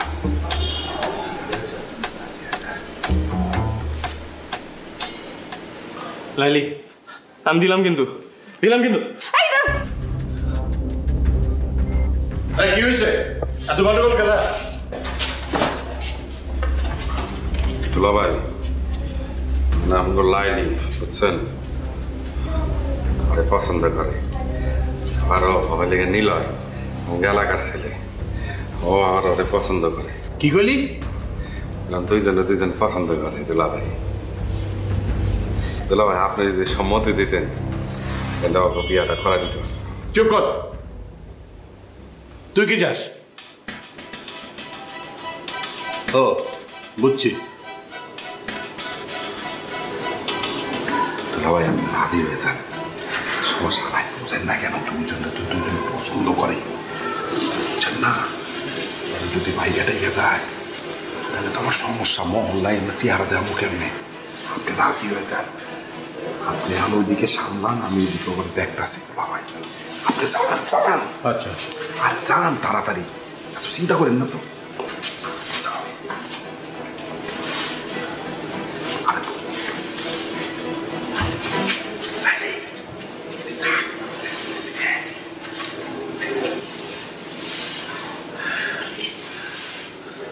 হ্যাঁ কও, নাইলে কিন্তু কাটুন। হ্যাঁ কও। সমস্যা কি তোমার? শেষ পর্যন্ত তুমি ঘুড়ি মাস্টার ব্লেড লাইলির কাছে ধরা পড়লা। হ্যাঁ, ঘুড়ি মাস্টার ব্লেড লাইলির কাছে হাইরে গেছে।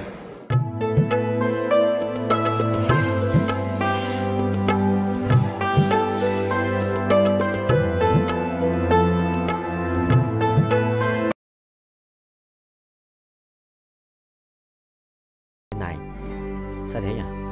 Sao thế ít nhỉ? Nổ bùm.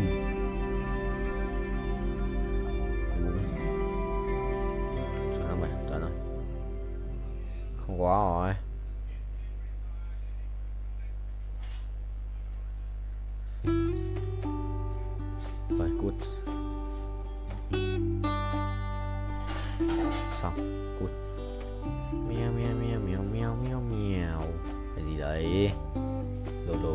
đất bù bù làm mau vậy chuẩn không vậy thầy lái nha, thầy lái tốc độ cao xem con lái không. Từ từ mày ấy á xít được. So ride a cat in high speed đấy.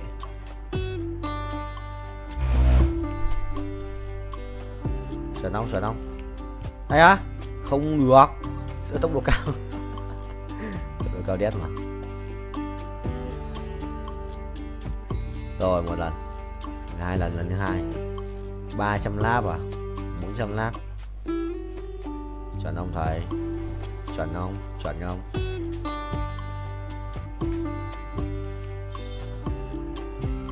Chuẩn không? Chuẩn không? Ui ui, tốc độ cao thế. 378 lap cho 400. Này à, bắt đầu thua. Thua, bài khỏe đấy. 2299 á. Bài đấu sĩ á. Mình lắp vào mày mày có ăn uống đầy đủ nhỉ? Thằng này được ăn uống đầy đủ. 2299 là phải không? Không. Tự đầu chuyển ban đấu.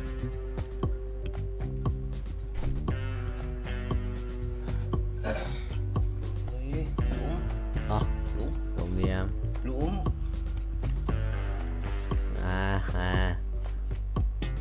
Ô. Phải chấm.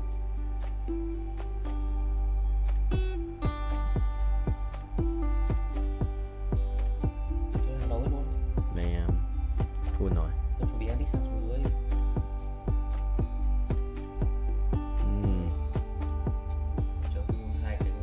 Không biết. Ok thầy ơi, mày sẽ ride a cat. Lâu rồi, 15 phút. Well played bro. Mày lái luôn đấy, lái bình vua lái racing boy.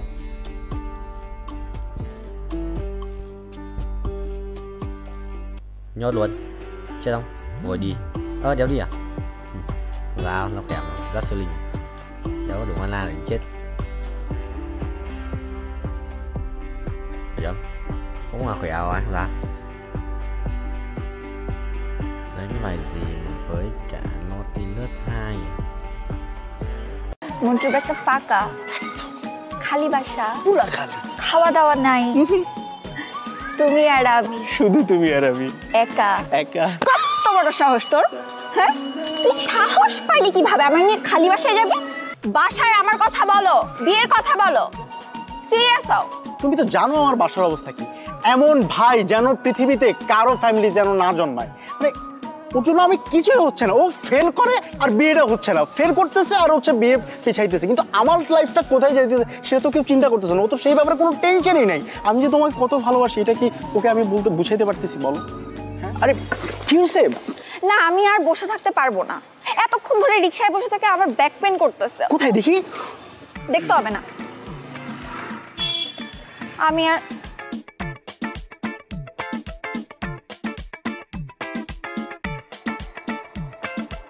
আচ্ছা আশ্চর্য ব্যাপার, তোমার back pain হয়েছে তুমি আমাকে personally বলবা, সেই জায়গায় তুমি রিকশাওয়ালার সামনে বলছো, ব্যাপারটা কেমন না? তো কি হয়েছে দেখি? দেখতে হবে না, আমি বাসায় যাবো, আমার বাসার সামনে দিয়ে আসো। বাসায় যাওয়া মানে কি? আমরা বের হয়েছি কতক্ষণ বেবি? আমরা অল্প কতক্ষণ হয়েছে, মাত্র 2 ঘন্টা হয়েছে আমরা বের হয়েছি। আজকে আমরা সারাদিন ঘুরবো, খাওয়া দাওয়া করবো, তারপর হচ্ছে মন্টুদের বাসায় যাব, তারপরে আমরা যা হওয়ার তা করবো, মানে বাসায় যাবো আর কি। আবার মন্টুর বাসায় কেন? ওই যে আসলে হয়েছে কি, ওই যে মন্টুদের ম্যাচের মধ্যে আজকে বিরাট আয়োজনে খাওয়া দাওয়ার ব্যবস্থা করা হয়েছে বুঝছো। তা আমাকে বললো যে তুই আসিস, এখন আমি তো একা যেতে পারি না, তুমি ছাড়া আমি কীভাবে যাবো বলো? তাই তো, খাওয়া দাওয়া করবো আর কি করবো? তারপর ধরো ওই যে মানে একটু বসলাম, আড্ডা দিলাম, গল্প করলাম, থাকে না এই আর কি। হ্যাঁ খাওয়া দাওয়া করবো, আড্ডা দিব, বিশ্রাম নিব। বাট তুমি আমাকে কি বলছিলা জানো? কি? মন্টুরা ট্যুরে গেছে বান্দরবন, তোমারও যাওয়ার কথা ছিল, কিন্তু যেহেতু তুমি আমার সাথে দেখা করবা, আমাদের একটা ডেটের প্ল্যান হয়েছে, দ্যাটস ওয়াই তুমি যাইতে পারো নাই। এখন আমার মন্টুর বাসায় দাওয়াতটা বুঝলাম না, বলছিলাম না আসলে মানে আমি না ভুলে যাই সবকিছু বুঝছো, মানে তুমি সামনে থাকার পর না আমি সবকিছু আউলাইয়া যাই, মনে থাকে না আর কি। হ্যাঁ আর তুমিও পিছলাই যাও। হ্যাঁ না না কিছু বলি নাই, কি বলবো, কিন্তু মানে ব্যাপারটা হচ্ছে কি আমার না একটা জিনিস নিয়ে খুব মন খারাপ হচ্ছে, মানে স্ট্রবেরিটার কথা শুনে না খুব মন খারাপ হইতেছে। কি মানে মানে স্ট্রবেরি, যে স্ট্রবেরি কি চকলেট, মানে তোমার জন্য চকলেট বলতে ললিপপ, তোমার জন্য দুটো মানে স্ট্রবেরি ফ্লেভারের চকলেট আনছিলাম, তো ওগুলোর কথা না খুব মনে পড়ছিল। মানে ওয়েলকাম।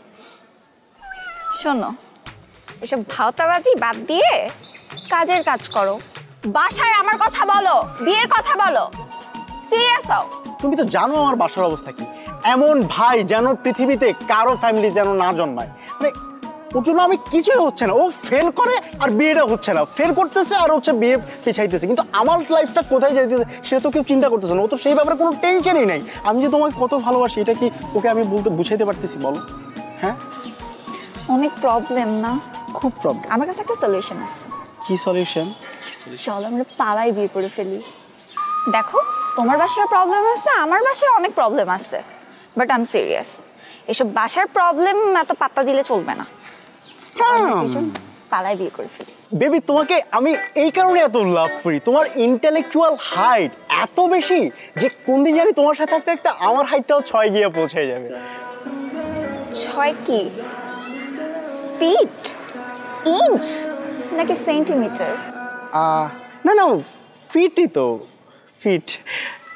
ও মন্টু বাসায় নেই তাই না? না না বাসায় নাই তো। তাহলে মন্টুর বাসায় আমরা যাবো কিভাবে? কারণ চাবি আছে তো আমার পকেটে। চাবি? হ্যাঁ। মন্টুর বাসা ফাঁকা, খালি বাসা, পুরা খালি, খাওয়া দাওয়া নাই, তুমি আর আমি, শুধু তুমি আর আমি একা একা। কত বড় সাহস তোর, হ্যাঁ? তুই সাহস পাইলি কিভাবে আমার নিয়ে খালি বাসায় যাবি? তুই কি মনে করছস আমাকে বলবি যে চলো আমরা খালি বাসায় যাই, তোর সাথে আমি ফুরফুর করে চলে যাব? ঠিক আছে, না গেলে তো আর কিছু করার নাই। পিছলাইতেছ না? আসলে তুমি না আমাকে নিয়ে সিরিয়াস কিনা আমি সেটাই বুঝি না। আমি বাসায় একা একাই যাচ্ছি, আর তোরে ললিপপ তুই খা খা খা। Baby baby lollipop.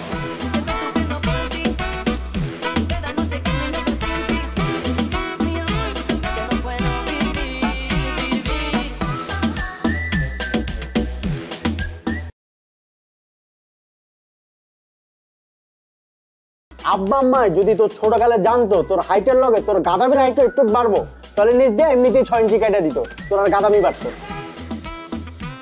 শুন, আব্বা আম্মা যা বলে তা কর, বিয়েটা কর, আর আমার রাস্তাটা একটু ক্লিয়ারটা কর।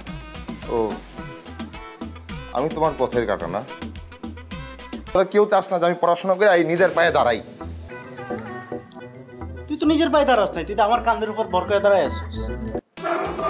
এই আসো।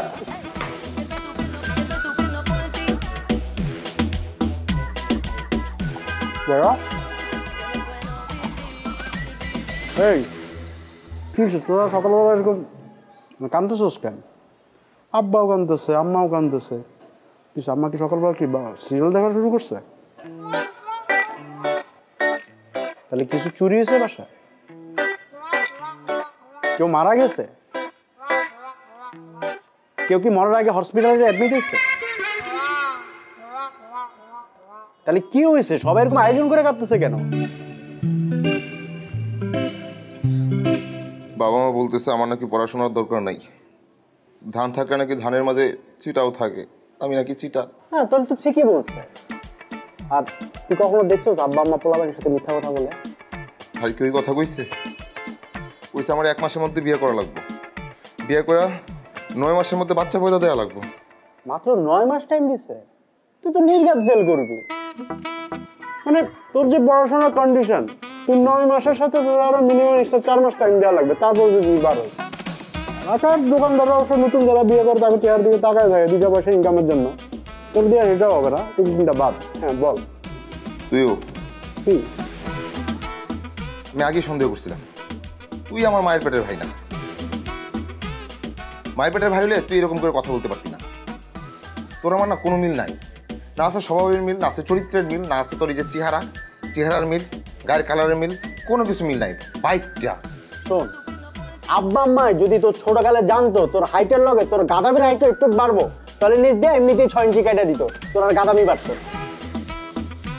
শুন, আব্বা আম্মা যা বলে তা কর, বিয়েটা কর, আর আমার রাস্তাটা একটু ক্লিয়ারটা কর। ও, আমি তোমার পথের কাটা না, আমি তোমার জীবনের বাধা। তোরা কেউ আমার ভালো চাস না, তোরা কেউ চাস না যে আমি পড়াশোনা করে এই নিজের পায়ে দাঁড়াই। তুই তো নিজের পায়ে দাঁড়াস নাই, তুই তো আমার কাঁধের উপর ভর করে দাঁড়ায় আসছিস। শোন, আমি তোর ছোট হিসেবে চাই তুই আব্বা আম্মার কথাটা শোন, তুই 1 মাসের মধ্যে বিয়েটা কর, আমি কবজি ডুবায়া তোর বিয়ের কাচ্চি খাবো, বুঝছস? এই আসো।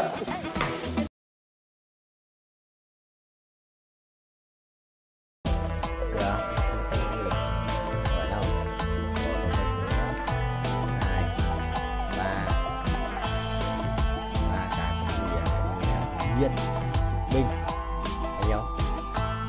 5 m, ủa 50%. 35 m.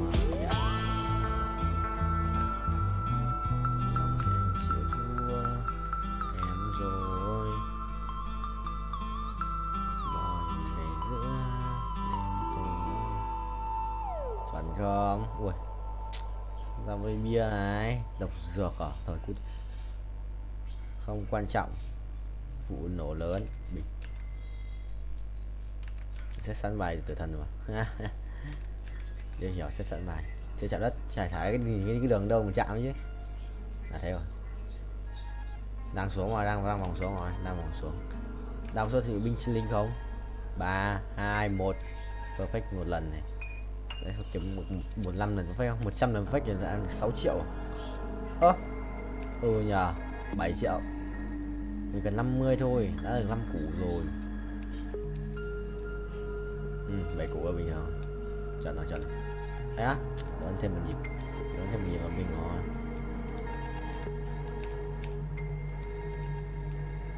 Để thầy chỉnh, để chỉnh, để chỉnh. Để chỉnh, để chỉnh. Để chỉnh.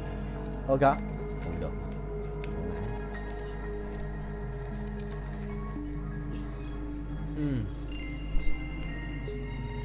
Kiếm mà cổ không mất áo luôn, mất áo luôn à? Nhớ còn gì phải lấy găng tay đây để thay. Rồi 1, 2 lần, thế là 30% à? Xem bao nhiêu nhá, 30% bình cũng gần 5 củ ấy, 40 củ à? 2 lần được 10 củ luôn rồi. Thấy áo điếc. Let's go.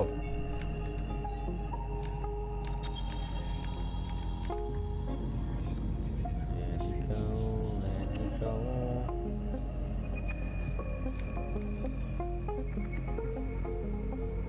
Rồi. Một chiếc binh chi linh không phải bánh 7 láp à? Vậy 456 triệu coin để rebirth tiếp à? Khó đấy. Anh cần 50 củ này, phải chừng. Ui, 40 củ tròn. Kiếm tiền từ điêu ấy. Một lần perfect này. Một lần perfect, một lần perfect.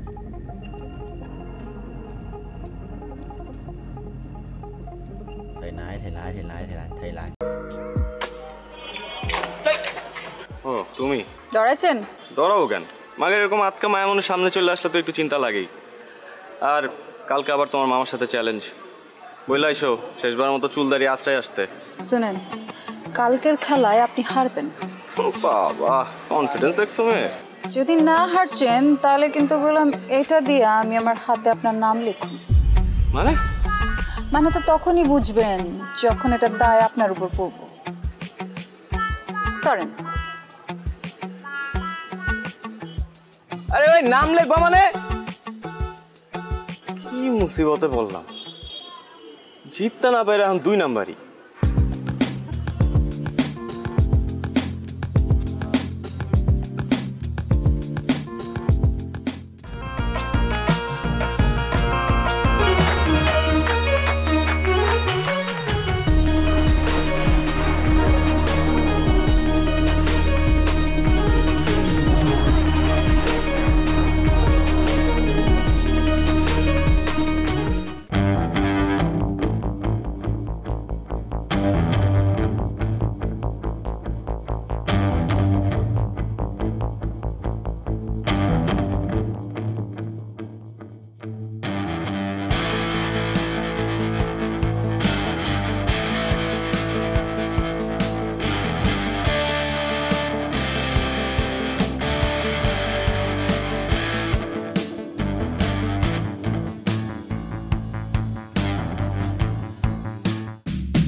করলি তুই মামা বলতো?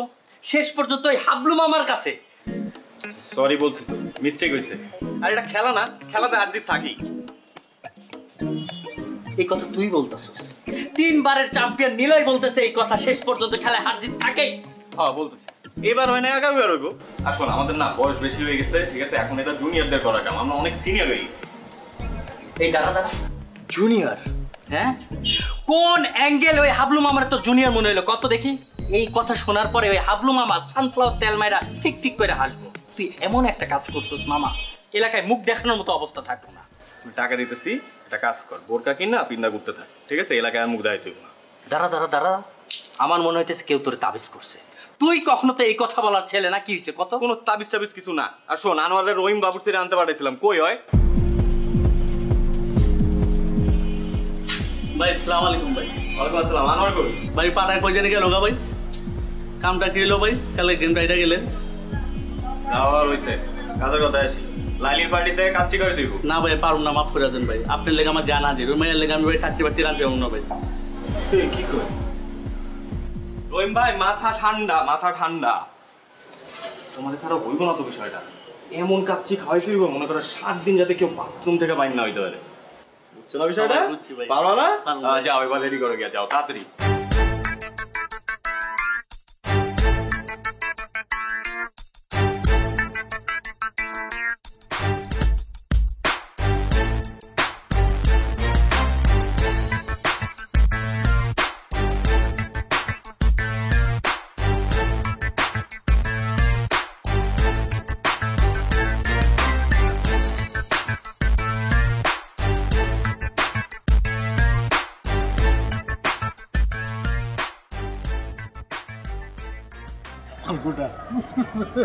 একটু বড় খবর হইব।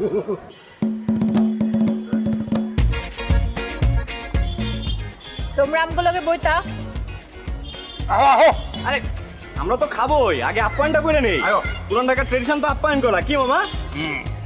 এই তো দুধ লাইনে আইছো, এরকম লাইনে থাকলে তো কোনো সমস্যা হইতো না। খুব তো কইছিল খেলার কথা, এখন বুঝছো খেলা কি? এখন একদম ক্লিয়ার মামা। আপনার একটু কাছে দিই। আলু দিই, আলু আলু। না না আলু না, গোস্ত দাও, গোস্ত দাও। এই যে গোস্ত দিই। অনেক মজা হয়েছে। এই লাইলি দাও, লাইলি দাও। আলু আলু ল লাইলি ল। তুমি লইবানি? খাইতাম, মজা তো। তুমি একটু খাও। সবাই আমগুলোকে খাইতাম। আরে খাবো তো, খাবার তো আছে। আমগুলোকে খাও। আরে মামা খান তো। আছে, কিছু লাগলে বললেন কিন্তু। মজা হয়েছে। আসলে না, তুলো গোস্ত ল।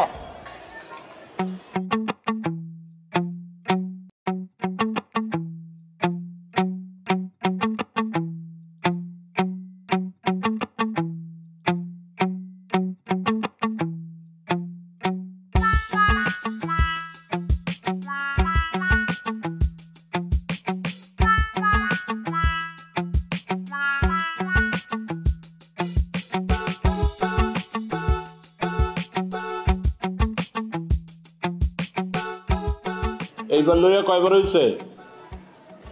ভাই 5 বার। তোমার এত করে কইছি যে একটু কম কম খাও, মাগনা খাওয়ান পাইলে হুদাই হাম করে খাও। দুলা ভাই আমি তো মাগনা খাওয়ান খাই ভাই, আমরা তো বাজেতে জিতছি আর আমি তো পরিমাণ মতোই খাইছি। বিশ্বাস করেন দুলা ভাই, আমি নিশ্চিত ওরা খাওয়ানোর মধ্যে কিছু মিশাইছে। লাইলিও তো পরিমাণ মতো খাইছে, ওরা তো পেট নামছে শুনছি। হ্যাঁ, মানুষের খায় কাম নাই, তোমার খাওয়ানোর লোকে কিছু মিলাইছে। ভাই আপনি জানেন না, ওরা অনেক ডেঞ্জারাস, অনেক ডেঞ্জারাস দুলা ভাই। ওরা প্রত্যেকটা ধরে ধরে ফাঁসি দেওয়া উচিত দুলা ভাই। আমি খালি একটু সোজা হয়ে দাঁড়াইলু, তারপর দেখেন আমি রাজপথে নামবো, রাজপথে নামবো, আমি আন্দোলন করবো ওকে ফাঁসির লিগা। যাও যাও, তুমি তোমার কামে যাও, আমি তোমার লেগে কেড়ে বয়ে থাকো। আপনি একটু বহান ভাই।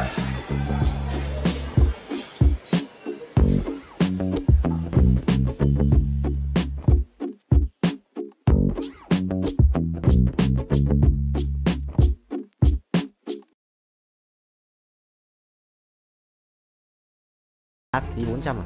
400.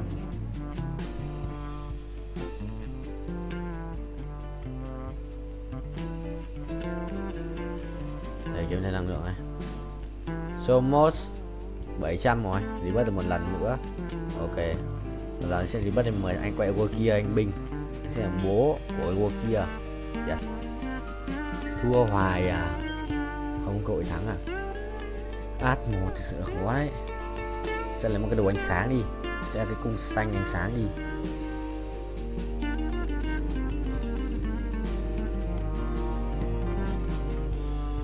Hai cái giảm hiệu hai bên nhỉ? Thôi kệ. Để đang kéo một cái vùng đồ.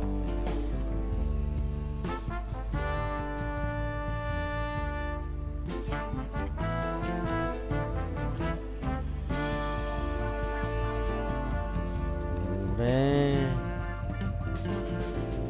Rồi 25 chắc là nốt nào nữa thì lên 8 vậy. Lại là cái thằng Zurich này. Sao nó vẫn lên được con ấy bài như là con Zurich bài ở đâu ra ấy. Rồi nó con Nautilus nữa. Mình cầm tận 4 con Nautilus rồi chúng nó vẫn còn à. Ê sao ý làm mày không ba. Được, thua không? Thua à. Ok. Rồi đi rồi. Top mấy đây? Chưa đi. Sắp đi. Anh đi xa rồi anh không lái xe nữa. Anh đắp mộ rồi. Không thể nào Riot Cat được. Khóc. U Linh à. Em phải cút. Cút đi.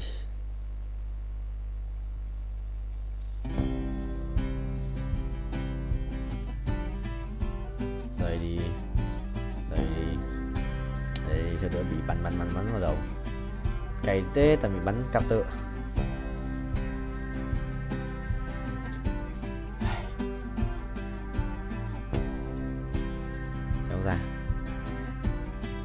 Kéo ra xử ra.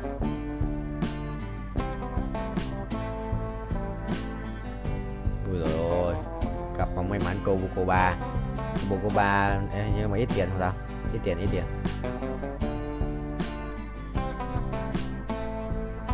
Tích xong rồi bao nhiêu máu? Có 5.000 máu rồi sao? Chắc thế. Bế mày. Đối kia ông chết à? Đối kia xét bế không được. Không thấu mấy cái cùng đao. Chậm quá. Đây đừng người nó vả. Rồi nó vả át chứ à?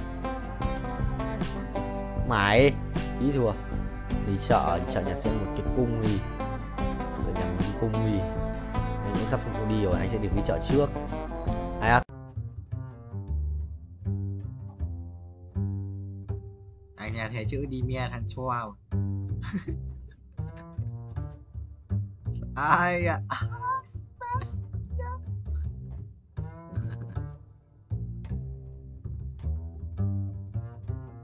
Rồi xa ta. Ông Vũ rồi ông mày ông Vũ.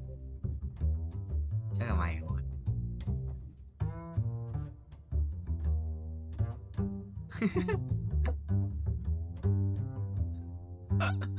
Mua cái gì mua Nicho.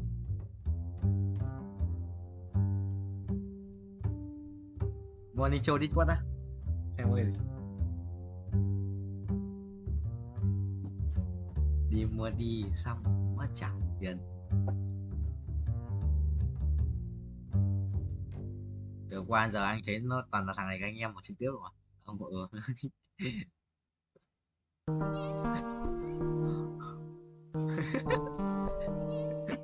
thì bài là trích viết lại là thấy đang đúng xoáy đúng không? Mày đi.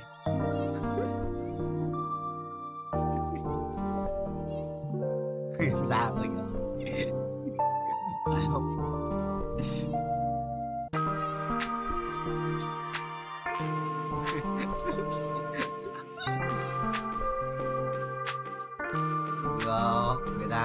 Người ta có lòng trọng quá, cái số phát có nhót nhìn lên là xong.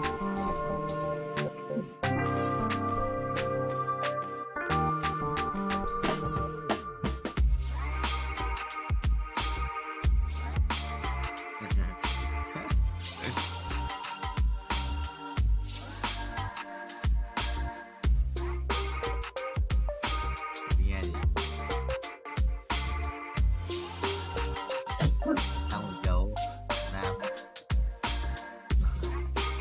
Thôi, tao tắt chân cái đấy rồi. Tao tắt chân cái đấy rồi, tao nhớ nghe rồi. Mà tao tắt từ đâu?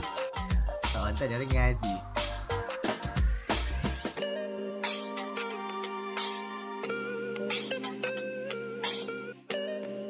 Này giờ 36 à? Ai vào? Nó không tắt à? Không tắt à? Tao từ nãy giờ mà. Tắt à? Tắt chân của nó đi được. Tao đánh xong quá này. Cái cài nhấn ao trên người xuống cài và Discord phải có xịn mới đá được cái rồi.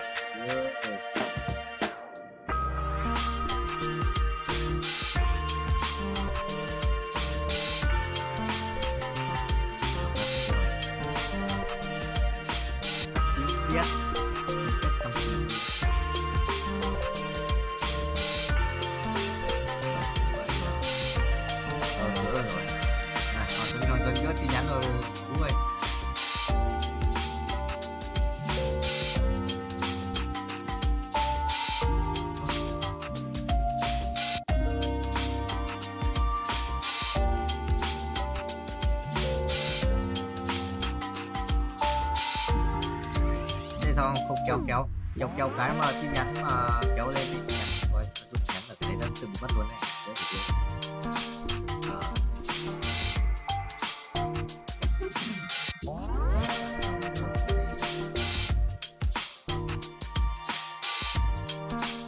Không thể livestream này, không thể livestream tắt rồi.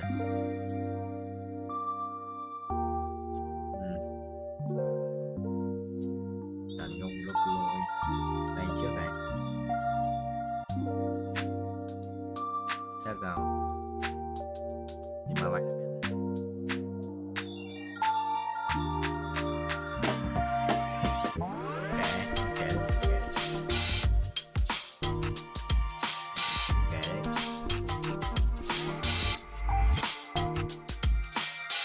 quả này chưa anh không có một bài chỉ tay trước là vui tất cả luôn xem lúa vào hết cả hai cái bicep luôn, cả bicep luôn, cả hai luôn.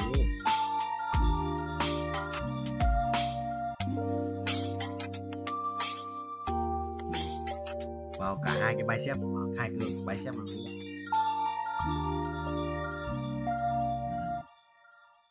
Chuẩn em rồi.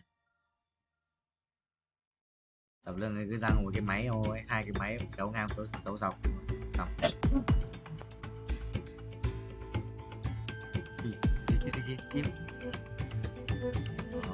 ông kia bảo vẫn là chỉ biết một chị kia.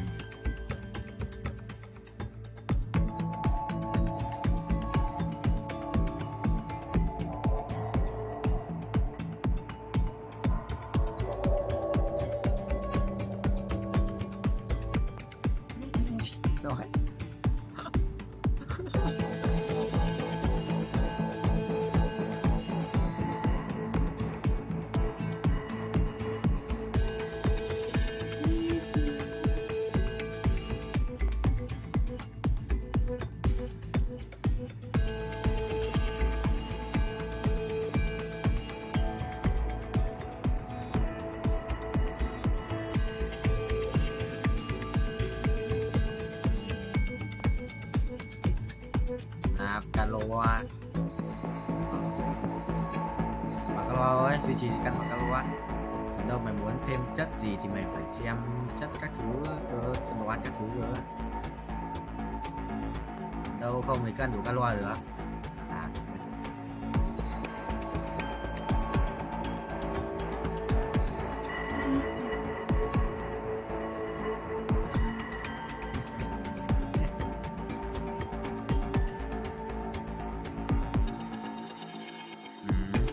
Khi ăn cái gì không phải ăn cái gì cũng được để nó vân vặt, nhưng mà phải lượng calo đấy trong ngày thôi đừng ăn quá. Cái là có giới hạn không, ăn cái gì cũng được nhưng mà sẽ là phải nhiều thôi.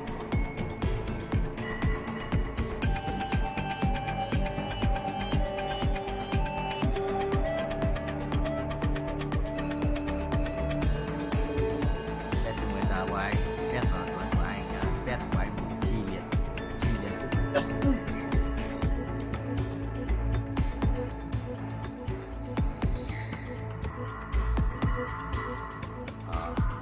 treo rồi à?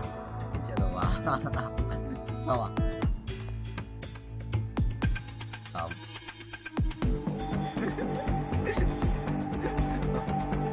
Có phép đánh này, có phép đánh như vượn hay phép chạy như nhảy linh tinh này.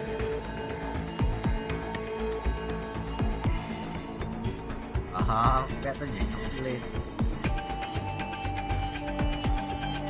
Với cả lúc mày kéo cam ra xa xa ấy, cái tiền đấy nó chia hết thằng nhân vật rồi. Đó. Vậy là đấy mà tao đây tao quay.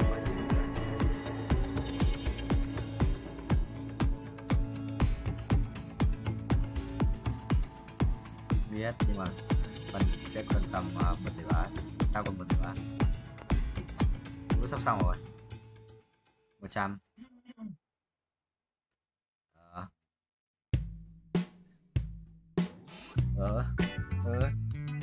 Xong được mà. Hai tuần thừa. Vậy là tao chỉ quay 5 ngày nhưng cũng đâu đừng nghe mà tao cũng lừa quay. Cũng là lừa mất mấy ngày.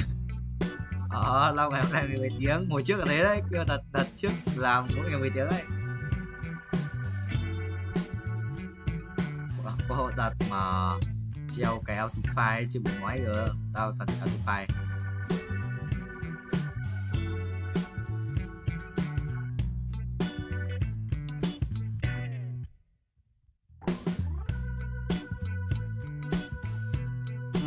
Nhưng mà bữa nhỉ, cả mấy ông anh đang làm xong thì có thằng người đánh game có anh game bữa cái đó gì đây là không phải biết bắt bẻ công ty nó cũng bữa ấy.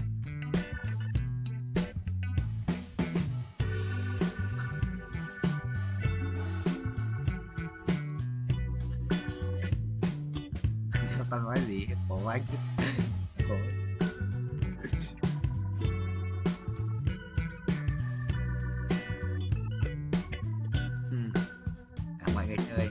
Mọi người chơi còn anh không chơi, người chơi không ai không biết và anh không chơi. Yes.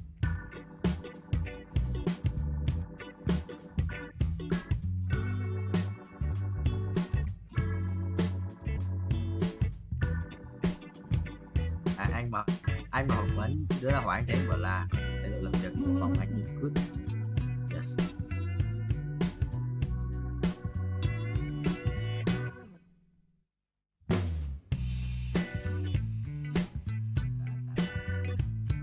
Kinh vậy chào.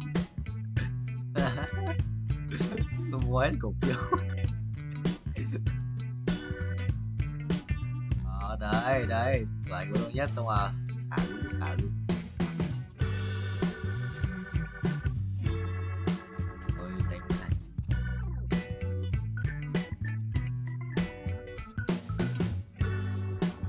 Thằng nào càng nhiều nắm càng nhiều phần trăm càng to. Bây giờ có một thằng chưa đâu một thằng của Đông Môn nó bán hết đi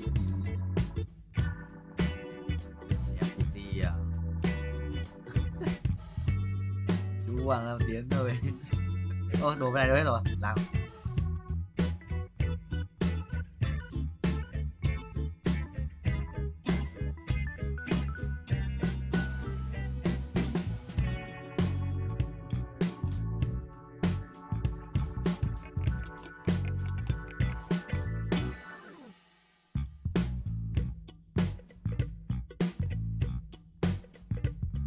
quá, đéo hết cỡ rồi đấy.